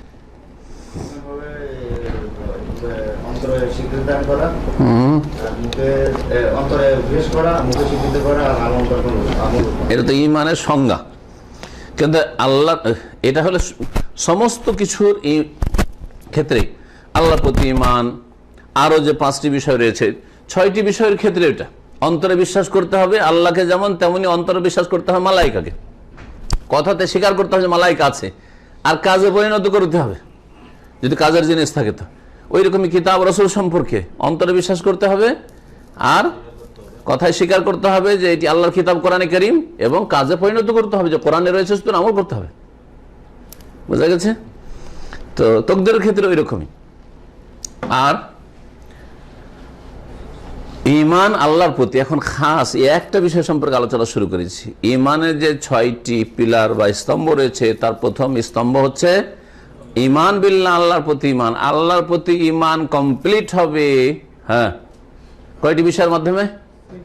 3টি বিষয়ের মাধ্যমে। ইয়া আল্লাহ, উলুহিয়াত, যে আল্লাহর উলুহিয়াত, হ্যাঁ, ইবাদত যেসব গুণ রয়েছে ওই ইবাদতগুলো ঈমান এনে আদায় করা। আর রুবুবিয়ত, আল্লাহ পাকের যে প্রতিপালন করা সবকিছুকে, ধারণ ক্ষমতা, এগুলো বিশ্বাস করা, আর এগুলোতে আল্লাহ পাকে ঠিক বুঝে নিয়েছি। উলুহিয়াত রুবুবিয়ত দুটো বললেন, আর আসমা আল্লাহর নাম গুণাবলীর, হ্যাঁ হ্যাঁ, এগুলা নাম বিশ্বাস করা, হ্যাঁ হ্যাঁ, আর এগুলার মাধ্যমে আল্লাহর কাছে চাওয়া। আচ্ছা, অর্থ সহকারে 3টা হয়েছে। আর কিছু বাকি আছে নাকি? কে বলছে যে বাকি? যে কি আসলটা বাকি? কি বাকি? আল্লাহর অস্তিত্ব বিশ্বাস করা। এখান থেকে শুরু করতে হবে। 4টি বিষয়ের নাম হচ্ছে আল্লাহর প্রতি বিশ্বাস। এই 4টি বিষয় যদি আপনার থাকে ভিতরে বিশ্বাস, তাহলে আপনি আল্লাহকে বিশ্বাস করেন। প্রথম হচ্ছে আল ঈমান বিওজুদিল্লাহ, আল্লাহর অস্তিত্বে বিশ্বাস করা। আল্লাহ আছেন এ কথা অন্তরে বিশ্বাস করা, কথাও স্বীকার করা আল্লাহ আছেন। যদি কেউ বিশ্বাস না করে তাহলে তার নাম হচ্ছে নাস্তিক। যে বিশ্বাস করে তার নাম হলো আস্তিক। আস্তিক মানে মুসলিম নাকি? না মুশরিক হইতে পারে? হ্যাঁ, আস্তিক মানে মুসলিম নাকি? কারণ আমাদের দেশের লোকেরা শুধু রাগ ঝাড়ে শুধু নাস্তিকের ওপর। হ্যাঁ, এরা নাস্তিক, নাস্তিকের দল সবে, ঠিক আছে। নাস্তিক মানে আল্লাহ আল্লাহ অস্তিত্ব বিশ্বাস করে না। কিন্তু যারা আস্তিক তারা সবাইকে মুসলিম নাকি? হ্যাঁ, আস্তিক মানে যারা বলছে আল্লাহ আছে, সহজ ভাষা বলছি। আর নাস্তিক মানে যারা বলছে আল্লাহ নেই, আল্লাহ নেই, কাফের, নিঃসন্দেহে কাফের, কোনো সন্দেহ নেই। আর যারা বলছে আল্লাহ আছে, পাকা মুসলিম হয়ে গেল কি? বা চলার মতো মুসলিম হইল না। আল্লাহ আছে কিন্তু আমাদের হ্যাঁ কি আছে? দুর্গাও আছে, লক্ষ্মীও আছে। আস্তিক, ওরা আস্তিক। তাহলে হিন্দুরা আস্তিক, ওপর আল্লাহকে মানছে আর এসব দেবদেবীকে মানছে। আল্লাহ আছে আর গৌস কুতুব আছে, আল্লাহও দেন আর গৌস কুতুবও দেন। বড় পীর সাহেবের কাছেও পাওয়া যায়, আর খাজা বাবার কাছেও পাওয়া যায়, আর আটরসি গেলেও পাওয়া যায়, তারাও দেন আর আল্লাহও দেন। আস্তিক তো এরা, এরা কি নাস্তিক তো নয়, আস্তিক। কিন্তু এদের নাম কি? এরা মুশরিক, এরা মুসলিম নয়, মুওয়াহিদ নয়। বোঝা গেছে? জি হ্যাঁ। তাহলে একটা জিনিস চারটা লাগবে। কি লাগবে? আপনার আল্লাহর প্রতি বিশ্বাসটা সত্যিকার অর্থে আল্লাহ পাকের কাছে গ্রহণযোগ্য করার জন্য চারটি জিনিস লাগবে। তার একটা হলো আল্লাহর অস্তিত্বকে বিশ্বাস করা। 2 নম্বর হচ্ছে তাওহীদে রুবুবিয়্যাত প্রতিষ্ঠা করা বা বিশ্বাস করা। তাওহীদে রুবুবিয়্যাত, আল্লাহ পাক আল্লাহর কাজে এক ও একক, এটা থাকতে হবে।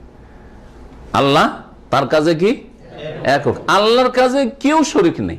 আল্লাহর কাজ হচ্ছে কি করা? প্রাণ দেওয়া, হায়াত দেওয়া। আল্লাহর কাজ হচ্ছে মৃত্যু দেওয়া, হায়াত মত এর মালিক কে? একমাত্র আল্লাহ। কেউ যদি হায়াত মতের মালিক আল্লাহ আর জিনও মেরে দিতে পারে। হায়াত মতের মালিক আল্লাহ আর বড় পীর অমুক কে, হ্যাঁ অমুক পীরের সাহেবের মরিদ কে বড় পীর একটা ছেলে দিয়েছে, বা অমুক অমুক মাজারে গেছে, তারপরে ওই মাজার থেকে একটা ছেলে পেয়েছো বাবার কাছ থেকে, ঠিক না? আল্লাহর কাজে কি করলো? শরীক করলো না? করলো না? জি হ্যাঁ। রিজিক দাতা কে? রিজিক দেওয়া কি আল্লাহর কাজ না? রাজ্জাক কে? আল্লাহ 99টি নামের একটি নাম হচ্ছে আর রাজ্জাক। তো রিজিক দাতা কে? রিজিকের চাবিকাঠি কার হাতে? আল্লাহর হাতে। বলবেন একমাত্র আল্লাহর হাতে? বলবেন একমাত্র আল্লাহর হাতে, যাতে করে ওই আস্তিক মুশরিকদের চাইতে কথায় পার্থক্য হয়ে যায়। কারণ ওরা বলছে আল্লাহ রিজিক দেন, আল্লাহ বেশি করে দেন, এরাও দেন, আল্লাহ ভাগ যোগ করে দিয়েছে, তোরাও দে, আমিও দিছি তোরাও দে, ঠিক না? এই জন্য মনে করে যে মাজারে গেলে কি হয়? রুজিতে বরকত হয়। মাজারে গেলে বাবা এবার ব্যবসা বাণিজ্য খুব হ্যাঁ উন্নতি হয়েছে। কিসের জন্য উন্নতি হয়েছে? ওই যে আজমির শরীফ গেছিলাম, বাটরসি গেছিলাম, বা শাহজালালে গেছিলাম, সেই জন্য। তাহলে আল্লাহর কাছে কি করে দিল? শরীক করে দিল, মুশরিক হয়ে গেল। হিন্দুরা বলছে যে লক্ষ্মী দেবী কিসের দেবী? কিসের দেবী? ভাগ্যের দেবী, শুধু খাদ্যের দেবী। লক্ষ্মী দেবী তাদের খেতে দেয় হিন্দুদেরকে।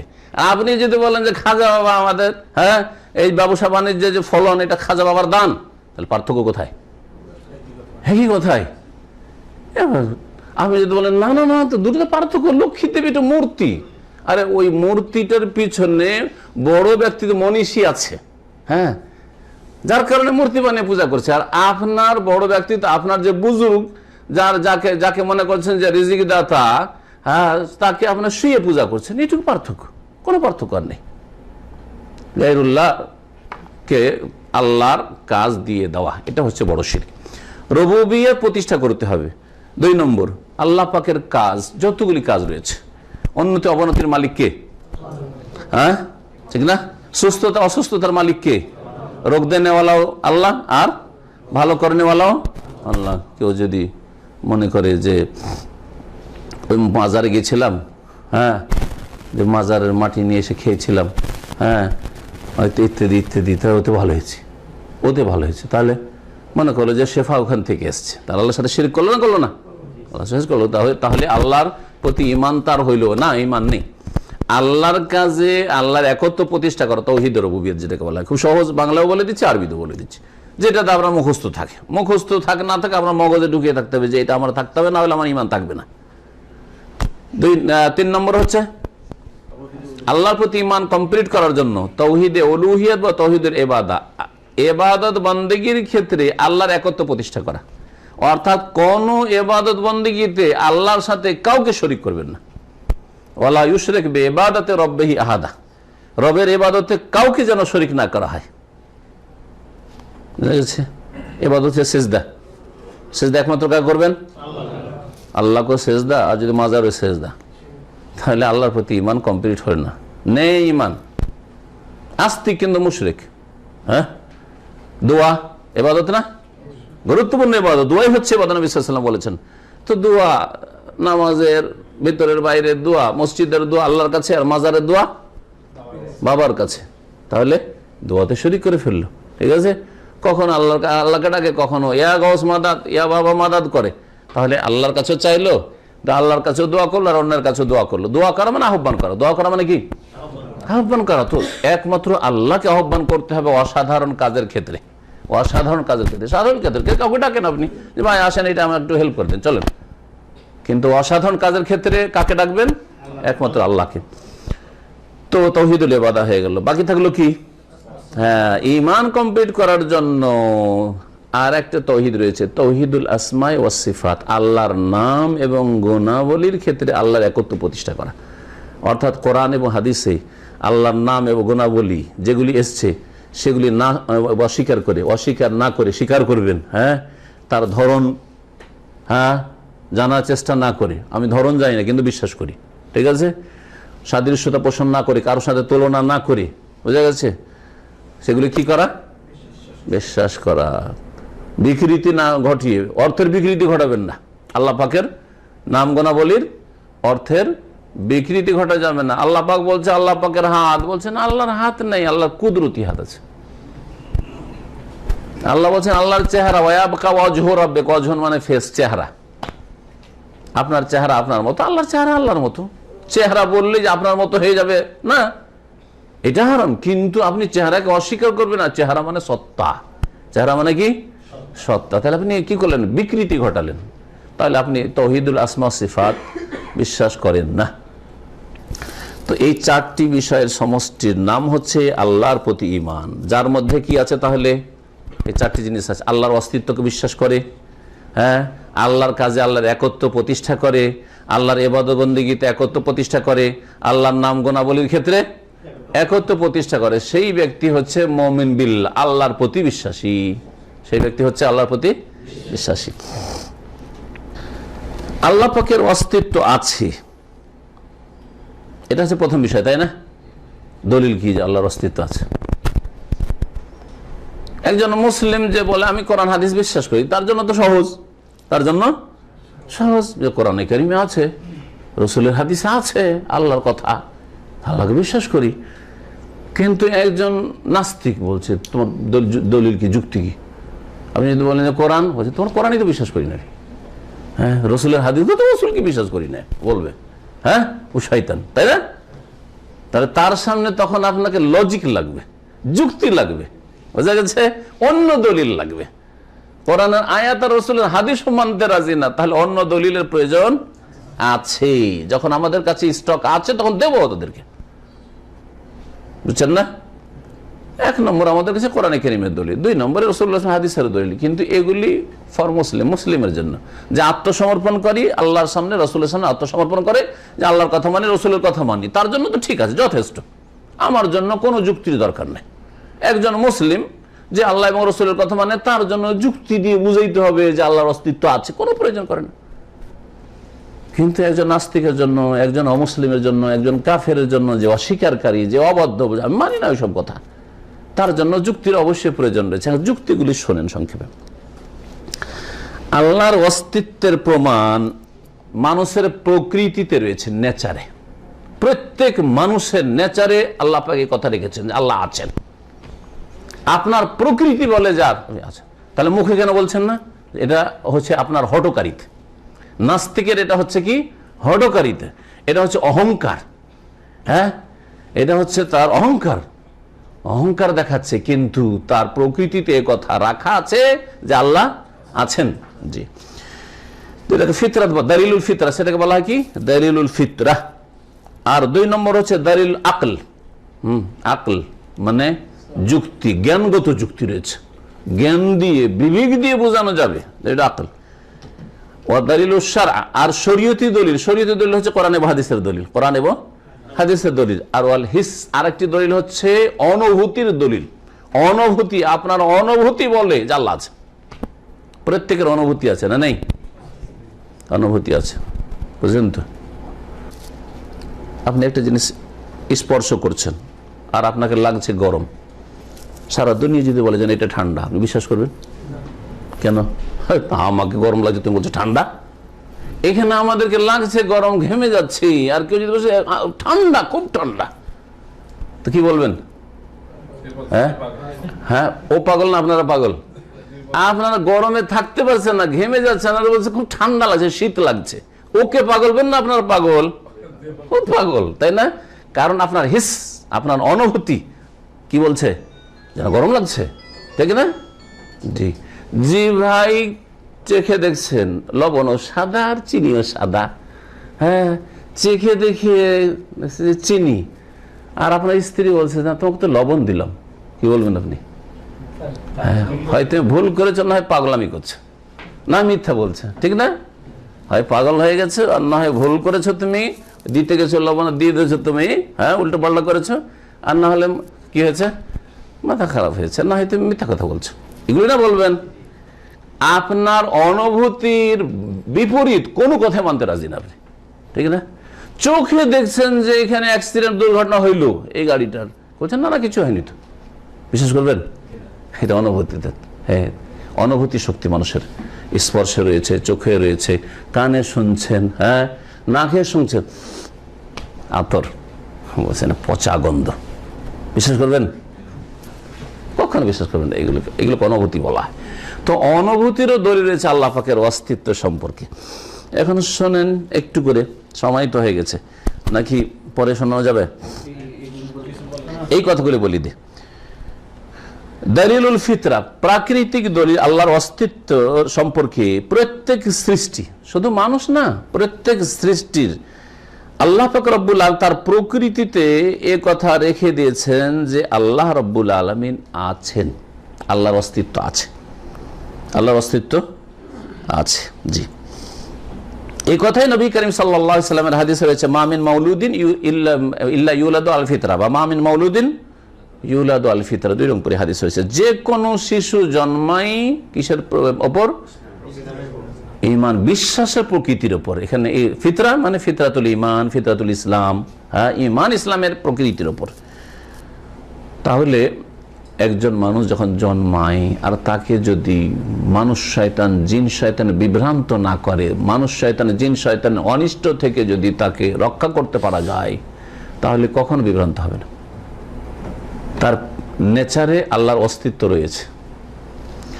তো কেন কেউ ইহুদি হয়, কেউ খ্রিস্টান হয়, কেউ নাস্তিক হয়? নবী সাল্লাল্লাহু আলাইহি ওয়াসাল্লাম বলছেন ফাআবাহু ইউহাউদানিহি, বাপ মা মাতা পিতা ইহুদি হলে ইহুদি বানিয়ে দেয়, আও ইউনাসসিরানিহি, খ্রিস্টান হলে খ্রিস্টান বানিয়ে দেয়, আও ইউমাজ্জিসান, অগ্নি পূজক হলে অগ্নি পূজক বানিয়ে দেয়, হিন্দু হলে হিন্দু বানিয়ে দেয়, নাস্তিক হলে নাস্তিক বানিয়ে দেয়। যুক্তি, জ্ঞানগত দলিল বলছেন যে আম্মা দালালাতুল আকল আলা ওজুদিল্লাহি তাআলা, আল্লাহ পাকের অস্তিত্বের জ্ঞানগত দলিল হচ্ছে যে প্রত্যেক সৃষ্টি যে সৃষ্টি হয়েছে তার পিছনে অবশ্যই স্রষ্টা আবশ্যক, বা প্রত্যেক কাজ যা কিছু হয়েছে, প্রত্যেক বস্তু যার অস্তিত্ব রয়েছে, সেই অস্তিত্ব নিয়ে আসার পিছনে কোনো না কোনো শক্তি রয়েছে। না না এমনিতে হয়ে গেছে? ক্ষুদ্র থেকে ক্ষুদ্র জিনিস, এই টিস্যুর প্যাকেট, যদি আমি বলি আপনাদেরকে যে এই টিস্যুর প্যাকেটটা প্রাকৃতিক, আজকাল প্রাকৃতিক কথা নাস্তিকে কি বলে? সবকিছু প্রাকৃতিক বলে না, প্রাকৃতিক দুর্যোগ, হ্যাঁ ন্যাচারাল তাদের কাছে, তো প্রাকৃতিক। তো যদি আমি ওই কথাই বলি যে এইটা প্রাকৃতিক ভাবে এই টিস্যুটা গুলো তৈরি হয়েছে, তৈরি হওয়ার পরে আবার প্যাকেটিং হয়েছে, প্যাকেটিং হওয়ার পরে কভারিং হয়েছে, কভারিং হওয়ার পরে আবার এমনি প্রাকৃতিক ভাবে এখানে চলে এসে টেবিলের উপর বসে গেছিস, আমাকে কি বলবেন? পাগল বলবেন, নিঃসন্দেহে পাগল। তো নাস্তিক পাগল কিনা? সামান্য একটা ক্ষুদ্র জিনিস সম্পর্কে, হ্যাঁ, তারপর যদি সেটা সুন্দর করে সেট করা থাকে, তাহলে তারপর এই সুন্দরভাবে সেটটাও হয়ে গেছে, এমন না যে এইরকম উল্টো পাল্টা হয়ে পড়ে আছে, হ্যাঁ সুন্দর হেসে যেখানে রাখলে ভালো লাগে দেখতে ওইরকম হয়ে আছে, তাহলে কি বলবেন? তারপরে বলছেন না কেউ রাখেনি, এমনিতে এরকম হয়ে গেছে, প্রাকৃতিক ভাবে এরকম হয়েছে, মানবেন? কোন মানুষ মানবে? কোন নাস্তিক মানবে? সামান্য এই জিনিসটা সম্পর্কে, সামান্য একটা ক্ষুদ্রতম জিনিস সম্পর্কে মানবেন না যে কোনো ইজাদের পিছনে, যে কোনো বস্তুর পিছনে, মজুদের পিছনে মুজিদ রয়েছে, মানে অস্তিত্ব দানকারী রয়েছে। তাহলে এই বিশাল আসমান, জমিন, পাহাড়, পর্বত, নদী, নালা, সাগর, মহাসাগর, হ্যাঁ, আর উঁচু নিচু গাছপালা, আর কত রকমের ক্ষেত খামার, আর কত ধরনের মাটি, এইসবগুলি আর এত সুন্দর হয়ে রয়েছে, তারকা, নক্ষত্র ইত্যাদি গ্রহ, সুবহানাল্লাহ, সব প্রাকৃতি, সব প্রাকৃতি, বিশাল জগৎ প্রাকৃতি। এত বড় বিশাল সৃষ্টির পিছনে কেউ নেই, বিশাল অস্তিত্বের পিছনে অস্তিত্ব দানকারী নেই, এমনিতে হয়ে গেছে। এটা পাগলের কথা না? এটা আরো বড় পাগলের কথা। যদি একটা ক্ষুদ্র জিনিস সম্পর্কে বলে যে না এটা কি করে হইতে পারে, এমনিতে আপনার টেবিলে উঠে চলে এসছে, এমনিতে কি করে হইলো এটা? তারপরে কোরআনে কারিমে আল্লাহ পাক এই বিষয়টি বলেছেন। আচ্ছা, কেউ যদি বলে আরেকটা, এটা হলো প্রাকৃতিক নাস্তিকদের কথা, আর আমি যদি বলি যে এটা, এই টিস্যুর প্যাকেটটা নিজেকে সৃষ্টি করেছে, নিজেকে তৈরি করেছে, এই টিস্যুর প্যাকেট কে তৈরি করেছে? যে এই কোম্পানির নয়, যে কোম্পানির নাম আছে, কোম্পানি টম্পানি নেই, টিস্যুকেই তৈরি করেছে, মানবেন কথাটি আমার? এটাও মানা যাবে না। টিস্যুকে তৈরি করেছে এ কথাও মানা যাবে না, আর টিস্যুটা কেউ তৈরি করেনি, প্রাকৃতিক ভাবে তৈরি হয়ে চলেছে, এটাও মানা যাবে না, ঠিক কিনা? এই কথাই আল্লাহ সূরা তুরে বলেছেন। সূরা তুরের আয়াত নম্বর 35 থেকে 37 আল্লাহ পাক বলছেন, আর এই আয়াতটি একটা কাফের জুবাইর ইবনে মুতঈম বিন আদি রাদিয়াল্লাহু তাআলা আনহু ইসলাম কবুল করার আগে তিনি এই সূরাটি নবী সাল্লাল্লাহু আলাইহি ওয়াসাল্লামের কাছ থেকে শুনেছিলেন। কি আছে তাতে? আম খলিকু মিন গায়রি শাইইন আম হুমুল খালিকুন, তারা কি এমনিতে সৃষ্টি হয়ে গেছে? যেমন বললাম যে এটা এমনিতেই তৈরি হয়ে গেছে। আল্লাহ বলছেন হে মানুষ, তোমরা কি এমনিতে হয়ে গেছো, সৃষ্টি হয়ে গেছো? তার মানে কোন স্রষ্টা নেই, এমনিতে সৃষ্টি হয়ে গেছো। আম হুমুল খালিকুন, না তারা নিজেরা নিজেদেরকে সৃষ্টি করেছে? বলছে মিজানকেই সৃষ্টি করেছে। হ্যাঁ, বুঝা গেছে? সাইফুল ইসলামকে সৃষ্টি করেছে, কেউ মানবে? আমহুমুল খালিকুন, নিজেকে তৈরি করেছো তুমি, এটা মানবে কেউ? কোনটাই মানা যাবে না। এমনি তো হয়ে গেছে, হ্যাঁ, কেউ সৃষ্টি করে, এটাও মানবেন না, আর নিজেই সৃষ্টি করেছে, এটাও মানবেন না। যেমন এই সম্পর্কে উদাহরণ দিলাম, বললেন যে না এটা তো মানার কথা নাই, তবে কি বলবেন যে এটা কোন একটা ফ্যাক্টরিতে কর্মচারীরা তৈরি করেছে, আর তার বিভিন্ন স্তর টিস্যুটা তৈরি হয়েছে, তারপরে ভাঁজ করা হয়েছে, প্যাকেট হয়েছে, তারপরে এগুলোতে লেখালেখি হয়েছে, তারপরে তখন এর বাজারজাত হয়েছে, বাজার থেকে কেউ আবার কিনে নিয়ে এসে আবার এখানে কেউ রেখেছে, ঠিক না? জি হ্যাঁ, একটা ছোট্ট জিনিস সম্পর্কে এতগুলি স্তর পার করে এসেছে। ওই রকম মানুষ কত স্তর পার করে মায়ের পেট থেকে দুনিয়া এসছে, কতগুলি স্তর পার করে দুনিয়া এসছে মায়ের পেট হয়ে। আল্লাহ পাক রব্বুল বলছেন যে তারা নিজেরা কেউ সৃষ্টি করেনি, আর তারা এমনি তো সৃষ্টি হয়নি। নিজেদের কথা, আম খালাকুস সামাওয়াতি ওয়াল আরদ, আচ্ছা বলে তাহলে আসমান জমিন কে সৃষ্টি করেছে? তোমরা করেছো? আম খালাকুস সামাওয়াতি ওয়াল আরদ, আসমান জমিনকে তোমরা সৃষ্টি করেছো? মক্কার মুশরিকরা, কাফেররা। বাল লা ইউকিনুন, বরং এরা অবিশ্বাসী, বিশ্বাস করে না। এই কথা তো বলতে পারবে না যে আমরা আসমান জমিন সৃষ্টি করেছি। তাহলে মানুষ স্রষ্টাকে মানো। তাহলে আমি ইনদাহুম খাজাইন রাব্বিকা, নাকি হে নবী তোমার প্রতিপালকের ভান্ডার তাদের কাছে রয়েছে? আমহুমুল মুসাইতিরুন, নাকি তারা এই সব নিজের আয়ত্তাধীন করতে পেরেছে? সূরা তুরের এই আয়াত জুবাইর বলছেন ওয়াকানা জুবাইর ইয়াউমাইযিন মুশরিকান, সেই সময় মুশরিক ছিল এই জুবাইর বিন মুতঈম রাদিয়াল্লাহু তাআলা আনহু। কাল বলছেন কাদা কালবি আইয়াতির, যখন নবী সাল্লাল্লাহু আলাইহি ওয়াসাল্লাম থেকে এই আয়াতটি শুনেছিলাম মাতৃভাষায়, আমরা যখন মাতৃভাষাতে যারা বাংলা ভালো করে বুঝি, আর ওই রকমের মানে অলঙ্কারযুক্ত আমরা পদ্য যখন শুনি, বা কবিতা শুনি, বা গান শুনি, হ্যাঁ, নাজায়েজ গান নাজায়েজ, কিন্তু গঠনমূলক কিছু যদি থাকে যে শুনি, তা আমরা অনেকে লাফাইতে শুরু করি, করে না? কারণ আপনি মাতৃভাষা ভালো করে বুঝতে পারছেন। দেখবেন অনেকে আছে একটা গান শোনান বা একটা সঙ্গীত শোনান, লাফাইতে শুরু করেছে। লাফাইতে এটা ছোট বাচ্চা পর্যন্ত, ছোট বাচ্চা একটু কিছু শুনলেও নাচতে শুরু করেছে, ঝুঁকতে শুরু করেছে। সুবহানাল্লাহ। তার মানে মজা লাগছে ওকে, ওর উপরে ওর ইমপ্রেস, ওর উপরে প্রভাব পড়ছে ওর উপর। জি, তো মাতৃভাষায় কোরআনে কারীম নাযিল হচ্ছে। জুবাইর বিন মুতইম বলছেন কাদা কালবে ইয়াতির, মনে হচ্ছে যে আমার প্রাণটি উড়ে যাবে, এই আয়াত শুনে আমার প্রাণটি উড়ে যাবে, যে আছি কোথায়, আছি কোথায়, আল্লাহ সম্পর্কে, খালিক সম্পর্কে আমাদের কোনো জ্ঞান নেই। ওয়াযালিকা আউয়ালা মা ওয়াকারাল ঈমানু ফি কলবি, ওই সময় সর্বপ্রথম আমার অন্তরে ঈমান বসেছিল, তখন আমার অন্তরে ঈমান বসলো আল্লাহর প্রতি, নবী সাল্লাল্লাহু আলাইহি ওয়াসাল্লামের কাছে এসে ইসলাম গ্রহণ করে। বুখারী, সহিহ বুখারীতে হাদিস রয়েছে। শরীয়তের দলিল এক একটি আয়াত বা হাদিস বলছি না, আমভাবে সাধারণভাবে একটু বলি। আল্লাহর অস্তিত্বের ওপর শরীয়তের দলিল, কোরআন এবং হাদিসের দলিল, শুধু কোরআন এবং হাদিস নয়, বরং যত নবী রাসূলগণের ওপর আসমানি কিতাব নাযিল হয়েছে সবগুলি কিতাব আল্লাহর অস্তিত্বের কথা আছে না নেই? সব কিতাবে আছে। আরে আসমানি কিতাবে তো আছে, আছে এমনকি হিন্দুদের বেদ পুরাণও আছে, আছে না নেই? বেদ পুরাণও আছে, সে শিরকের সংমিশ্রণ ঘটিয়ে দিয়েছে, কিন্তু বেদ পুরাণও আছে, অথচ সেগুলো আসমানি কিতাব নাই। তাওরাত ইনজিলের মতো আসমানি কিতাব, তাওরাত ইনজিল আসমানি কিতাব, কিন্তু বিকৃত হয়ে গেছে। আর বেদ পুরাণ আসমানি কিতাব নাই, তারপরেও তাতে ব্রহ্মার কথা, হ্যাঁ আল্লাহর কথা রয়েছে। তো বলছেন ফলে আন্নাল কুতুব আস-সামাবিয়াত কুল্লুহা তানতিকু বিযা, যতগুলি আসমানি কিতাব রয়েছে সবগুলিতে আল্লাহর অস্তিত্বের কথা রয়েছে। আর তারপরে আসমানি কিতাবগুলিতে যে হুকুম আহকাম, বিধিবিধান রয়েছে, সমস্যার সমাধান রয়েছে মানুষের, এগুলি কি প্রমাণ করে না যে এগুলি মানুষের কল্পিত সমাধান নাই, মানুষের চিন্তার ফসল নাই, বরং আল্লাহ রাব্বুল আলামিন যিনি সৃষ্টিকর্তা তিনি মানুষের প্রয়োজন বুঝেন বলেই এই সমাধানগুলি আসমানি কিতাবে রয়েছে। অনুভূতির দলিল, সেটা দুই দিক থেকে হইতে পারে। অনুভূতির দলিলটা বুঝেন, এটা খুব গুরুত্বপূর্ণ। মানে প্রত্যেককে হাড়ে হাড়ে টের পাচ্ছেন যে আল্লাহ আছে, নাস্তিক বা ছাস্তিক বাচ্চা, সে অহংকার করে মানে না।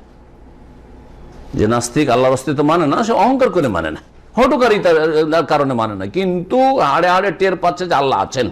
কেমন করে বলছেন? একটি হচ্ছে যে কোনো ব্যক্তি খালেস অন্তরে শর্ত পুরে করে দোয়া করলে দোয়া কবুল হয়, আর হচ্ছে, আপনার না হয় আর কারো হচ্ছে, চোখের সামনে দেখতে পাচ্ছেন, হ্যাঁ আপনার চোখের সামনে আসে না, কিন্তু বিগত যুগে যেসব ঘটনা ঘটেছে, দোয়া কবুল হয়েছে, মজলুমের দোয়া কবুল হয়েছে, নবী রাসূলগণের দোয়া কবুল হয়েছে, তারপরে ওই জালেম জাতি ধ্বংস হয়েছে, এগুলো কি অস্বীকার করার ঘটনা? কেউ কি অস্বীকার করতে পারবে যে আদ সম্প্রদায় আরব দেশে ছিল না, যাদেরকে আল্লাহ প্রাচীন যুগে ধ্বংস করেছেন? সামুদ জাতি ছিল না, আদ সম্প্রদায় ইয়ামান এবং ওমান এলাকার। আর তারপরে লুতের জাতি, হ্যাঁ লুত আলাইহিস সালামের জাতি সমকামিতার কারণে আল্লাহ ধ্বংস করেছেন, এগুলো কি অস্বীকার করার ক্ষমতা আছে কারো? হ্যাঁ ইব্রাহিম আলাইহিস সালামকে আগুনে ফেলা, অস্বীকার করবে? এগুলো মিথ্যা ঘটনা। এগুলো ইব্রাহিম আলাইহিস সালামের জাতি, ইব্রাহিম আলাইহিস সালাম এমন এক ব্যক্তিত্ব যার কথা কোরআনে শুধু নেই আর হাদিসে নেই, তাওরাতে আছে, ইনজিলে আছে, ইহুদিদের কাছেও আছে, আর কি খ্রিস্টানদের কাছে। আব্রাহাম তো সবাই মানে, ইব্রাহিমকে আব্রাহাম বলুক তারা, কিন্তু সবাই মানে, ঠিক না? জি হ্যাঁ। তাহলে আম্বিয়া রাসূলগণের দোয়া কবুল হয়েছে, নেক লোকদের দোয়া কবুল হয়েছে। আর আপনার যুগে দেখতে পাচ্ছেন, চোখের সামনে দেখবেন ইস্তিসকার নামাজ। আমি ছোটকালে, আমার বয়স তখন মাত্র মনে হয় 8 বছর, একজন খুব নেক লোক ছিলেন, আমাদের এলাকা খুব মশহুর ছিল, ওনার দোয়া কবুল হইতো। ইন্তেকাল করেছেন অনেক আগে, আমরা ওই কালে দেখেছি, তার কয়েক বছর পর ইন্তেকাল করেছেন। এক যুগে ছিল এরকম লোক, মুস্তাজাবুদ দাওয়া। তো ওনাকে দূর দূর থেকে, কয়েক ডিস্ট্রিক্ট দূর থেকে আহলে লোকেরা ইস্তিসকা, বৃষ্টি চাওয়ার নামাজে ডেকে নিয়ে আসতো, নিয়ে এসছে, নামাজ পড়ে ঈদগাহ থেকে ঈদগাহ ইস্তিসকা নামাজ পড়ে বেরিয়ে বাড়ি আসতে পারি না, আর যে কি বৃষ্টি, সুবহানাল্লাহ। তার আগে নবী করিম সাল্লাল্লাহু আলাইহি সাল্লামের জামানায় হয়নি এরকম। এক সাহাবী এসে বলছে, ইয়া রাসূলুল্লাহ, সব গবাদি পশু মারা গেল, আর না খেয়ে মরলাম, ছেলে মেয়ে মরলো, দুর্ভিক্ষ নেমে এসেছে, বৃষ্টি হয় না কতদিন ধরে, একটু আল্লাহর কাছে দোয়া করেন যেন আল্লাহ বৃষ্টি দান করেন। আর খুতবা পড়ছিলেন জুমার, নবী সাল্লাল্লাহু আলাইহি ওয়াসাল্লাম ওই সময় খুতবা দিচ্ছিলেন, সাথে সাথে দোয়া, আল্লাহুম্মা আগিসনা, আল্লাহুম্মা আগিসনা। বৃষ্টির সাথে সাথে শুরু হয়েছিল না হয়নি? কতদিন চলেছিল বৃষ্টি?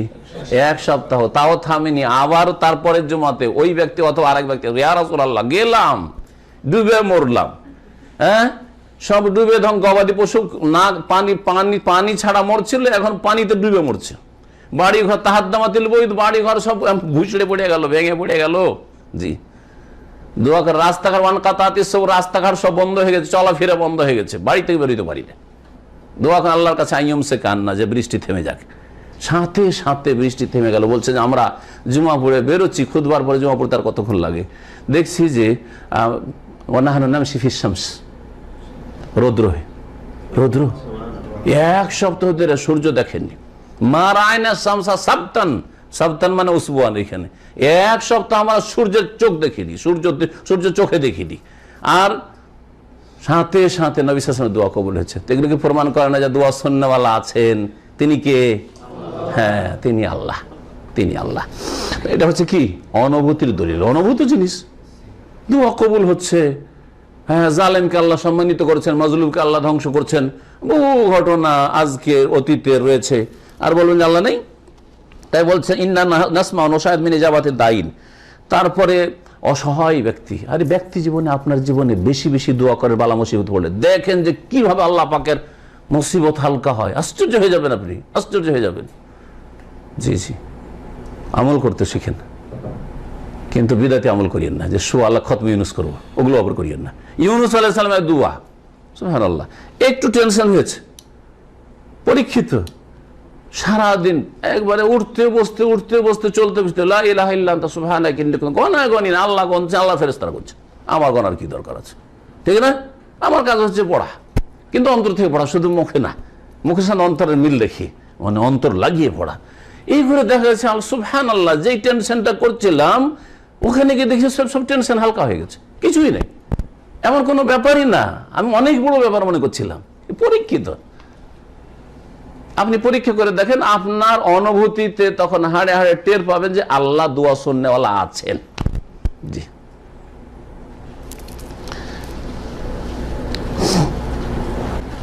আল্লাহ পাক সূরা আম্বিয়ার আয়াত নম্বর ৭৬ বলছেন নুহান ইজ নাদা মিন কাউল ফাস্তাজাবনা লাহু। আল্লাহ বলছেন নূহ আলাইহিস সালামের কথা স্মরণ করো, আমার কাছে দোয়া করেছিল, আমি তার দোয়া কবুল করেছি। এইরকমই আল্লাহ পাক রব্বুল সূরা আনফালের আয়াত নম্বর ৯ বলেছেন যে বদরের প্রান্তে নবী সাল্লাল্লাহু আলাইহি ওয়াসাল্লাম সাহাবারা দোয়া করেছে, ইস্তাসতাগীসুনা রাব্বাকুম ফাস্তাজাবা লাকুম, রবের কাছে দোয়া করেছে, আল্লাহ পাক তোমাদের ডাকে সাড়া দিয়েছেন, জি, সাহায্য করেছেন। ২ নম্বর অনুভূতির দলিল হচ্ছে আম্বিয়া রাসূলগণের মুজিজা, অলৌকিকত্ব। অস্বীকার করার ক্ষমতা আছে? যে নবী করিম সাল্লাল্লাহু আলাইহি সাল্লামকে মক্কার মুশরিকরা বলল, হে নবী, আপনি যে নবী বলছেন, হে নবী তো বলেন, হে মোহাম্মদ, ইয়া মোহাম্মদ, হে মোহাম্মদ, আপনি যে নবী আর রাসূল হয়েছেন, তো আচ্ছা এই চাঁদটাকে 2 টুকরো করে দেখান তো দেখি, সাফার 2 দিকে। নবী করিম সাল্লাল্লাহু আলাইহি সাল্লাম শুধু ইশারা করেছেন, আল্লাহ পাকের হুকুমে ইশারা। কি হয়েছিল? দ্বিখণ্ডিত হয়েছিল। হ্যাঁ, ইকতারাবাতিস সাআত ওয়া ইনশাক্কাল কমার, ইকতারাবাতিস সাআ ওয়া ইনশাক্কাল কমার, কিয়ামত কাছে এসছে এবং চন্দ্র বিদীর্ণ হয়েছে। আল্লাহ পাক চন্দ্র বিদীর্ণ হয়েছে। তো এই কথা মক্কার মুশরিকরা সাক্ষী দিয়েছে, মক্কার মুশরিকরা সাক্ষী দিয়েছে। অস্বীকার করার ক্ষমতা আছে? তারপর অন্য নবী রাসূলগণের মুজিজা, ঈসা আলাইহিস সালামের মুজিজা, অস্বীকার করার ক্ষমতা আছে যে তিনি মৃতকে কবর থেকে জীবিত করে উঠিয়ে দিতেন। কবর থেকে উঠিয়ে দিতেন জীবিত করে, শুধু মারা গেছে এমন নয়, কবর থেকে মৃতকে ইউহিল মাউতা বিইজনিল্লাহ, আল্লাহর হুকুমে। কার হুকুমে? আল্লাহর হুকুমে। কিন্তু এক শ্রেণীর পীর আছে আমাদের দেশে, কুম্বে ইজনি, আমার হুকুম উঠতে হবে। আর এটা ইসলাম নাকি? বলে হক্কানি পীর, হক্কানি পীর। আর এই এত বড় কুফরির পরে বলছে না, কথা তো ঠিকই বলেছে। হ্যাঁ, আমার আলোচনার বিরুদ্ধে একটা বই লিখেছে, হ্যাঁ, মুমিনের হাতিয়ার বলে, এই মোটা বই লিখেছে, আর তাতে লিখেছে যে কুম্বে ইজনি, ঠিকই বলেছে। তার মানে ঈসা আলাইহিস সালাম দুর্বল না, আর এরা পীরেরা কত যে ক্ষমতা রাখে, কমবে না, আমার হুকুমে উঠো, আর মৃত জীবিত হয়ে গেল। বুঝা গেছে? এই ইসলাম পালন করে দুনিয়া তো শান্তি হবে না, আখেরাতে শান্তি হবে না। জাহান্নাম ছাড়া, আল্লাহর গজব ছাড়া দুনিয়াতে কিচ্ছু পাওয়া যাবে না। মুসা আলাইহিস সালামের ঘটনা কি অস্বীকার করতে পারবে নাস্তিক? হ্যাঁ, মুসা আলাইহিস সালাম ফেরাউনের ঘটনা অস্বীকার করতে পারবে? মুসলিমরাও জানে যে ফেরাউনের মুসার ঘটনা ঘটেছে। হ্যাঁ, আর মুসা আলাইহিস সালাম যে লোকদেরকে নিয়ে আসেন, সামনে সমুদ্র পড়ল, পিছনে সেনাবাহিনী ফেরাউনের তাড়া করে এসছে, তখনকার মুজিজা কি অস্বীকার করতে পারবে কি? এটা অনুভূত জিনিস। সামনে দরিয়াতে আল্লাহ বলছেন আনিজ রব্বি আসাকাল বাহার, সমুদ্রে মারো, 12টা রাস্তা করো, 12টা জায়গায় লাঠি মারো, 12টা রাস্তা হবে। 12টা বংশ ছিল, কারণ ইউসুফ আলাইহিস সালামের ভাইরা যে 12 ভাই, তো 12 ভাইয়ের 12 বংশ, ওই 12 ভাই থেকে 12 বংশ এই মুসা আলাইহিস সালামের জামানায়। মুসা আলাইহিস সালাম ওই বংশেরই কিন্তু, জি। এবং সেই জন্য বনি ইসরাইল বলা হয়, কারণ ইসরাইল কার নাম? ইয়াকুব আলাইহিস সালাম। ইয়াকুব আলাইহিস সালাম কার বাপ? ইউসুফ আলাইহিস সালামের বাপ। আর ইউসুফ আলাইহিস সালামের যেহেতু 12 ভাই, তো ওই 12 ভাইয়ের মুসা আলাইহিস সালামের জামানা আস্তে আস্তে বহু বিশাল বিশাল বংশ হয়েছে। আর এক বংশের আর এক বংশের সাথে অতটা মিল নেই। ওদের রাস্তায় কেন যাবো? হ্যাঁ, ওদের রাস্তায় কেন যাবো? ওদের ওইখানে কেন পানি খাবো? আমাদের আলাদা লাগবে। দেখেছে, আমাদের দেশে নাই এই গোত্রীয় ইয়েগুলো, নাই অ্যালার্জি নাই আমাদের দেশে। হ্যাঁ, ওরা আলাদা বংশ রে, আমরা আলাদা রে, তাই না? জাহিলিয়াত। তো আল্লাহ রাব্বুল আলামিন তারপরে তাদের সুবিধার্থে আল্লাহ পাক কি করেছিলেন? ওয়াক্কাত্তানাহুম ইসনাতাই আশরাত আসবাতান উমাম, 12 বংশ, এই 12 বংশের জন্য 12টি রাস্তা তৈরি। ফানফালাকা ইসনা আশারা তারিকান, শুকনো রাস্তা। অলৌকিকত্ব, অসাধারণ কাজ। এটা অনুভূত নয় যে আল্লাহ আছেন, তো আল্লাহ আছেন এর অনুভূতির দলিল বললাম। আর তার আগে শরীয়তের দলিল বলা হয়েছে, ঠিক না? এখন বাকি থাকলো রুবুবিয়াত, উলুহিয়াত আর আসমা সিফাত। ইনশাআল্লাহ তাওহীদের 3 প্রকার সম্পর্কে সামনের সপ্তাহে আলোচনা করে দেব। এখানে আলোচনা শেষ করছি, কথা আজকে লম্বা হয়ে গেল। সাল্লাল্লাহু আলাইহি ওয়া সাল্লাম মুহাম্মদ ওয়া আলা আলিহি ওয়া সাহবিহি আজমাইন।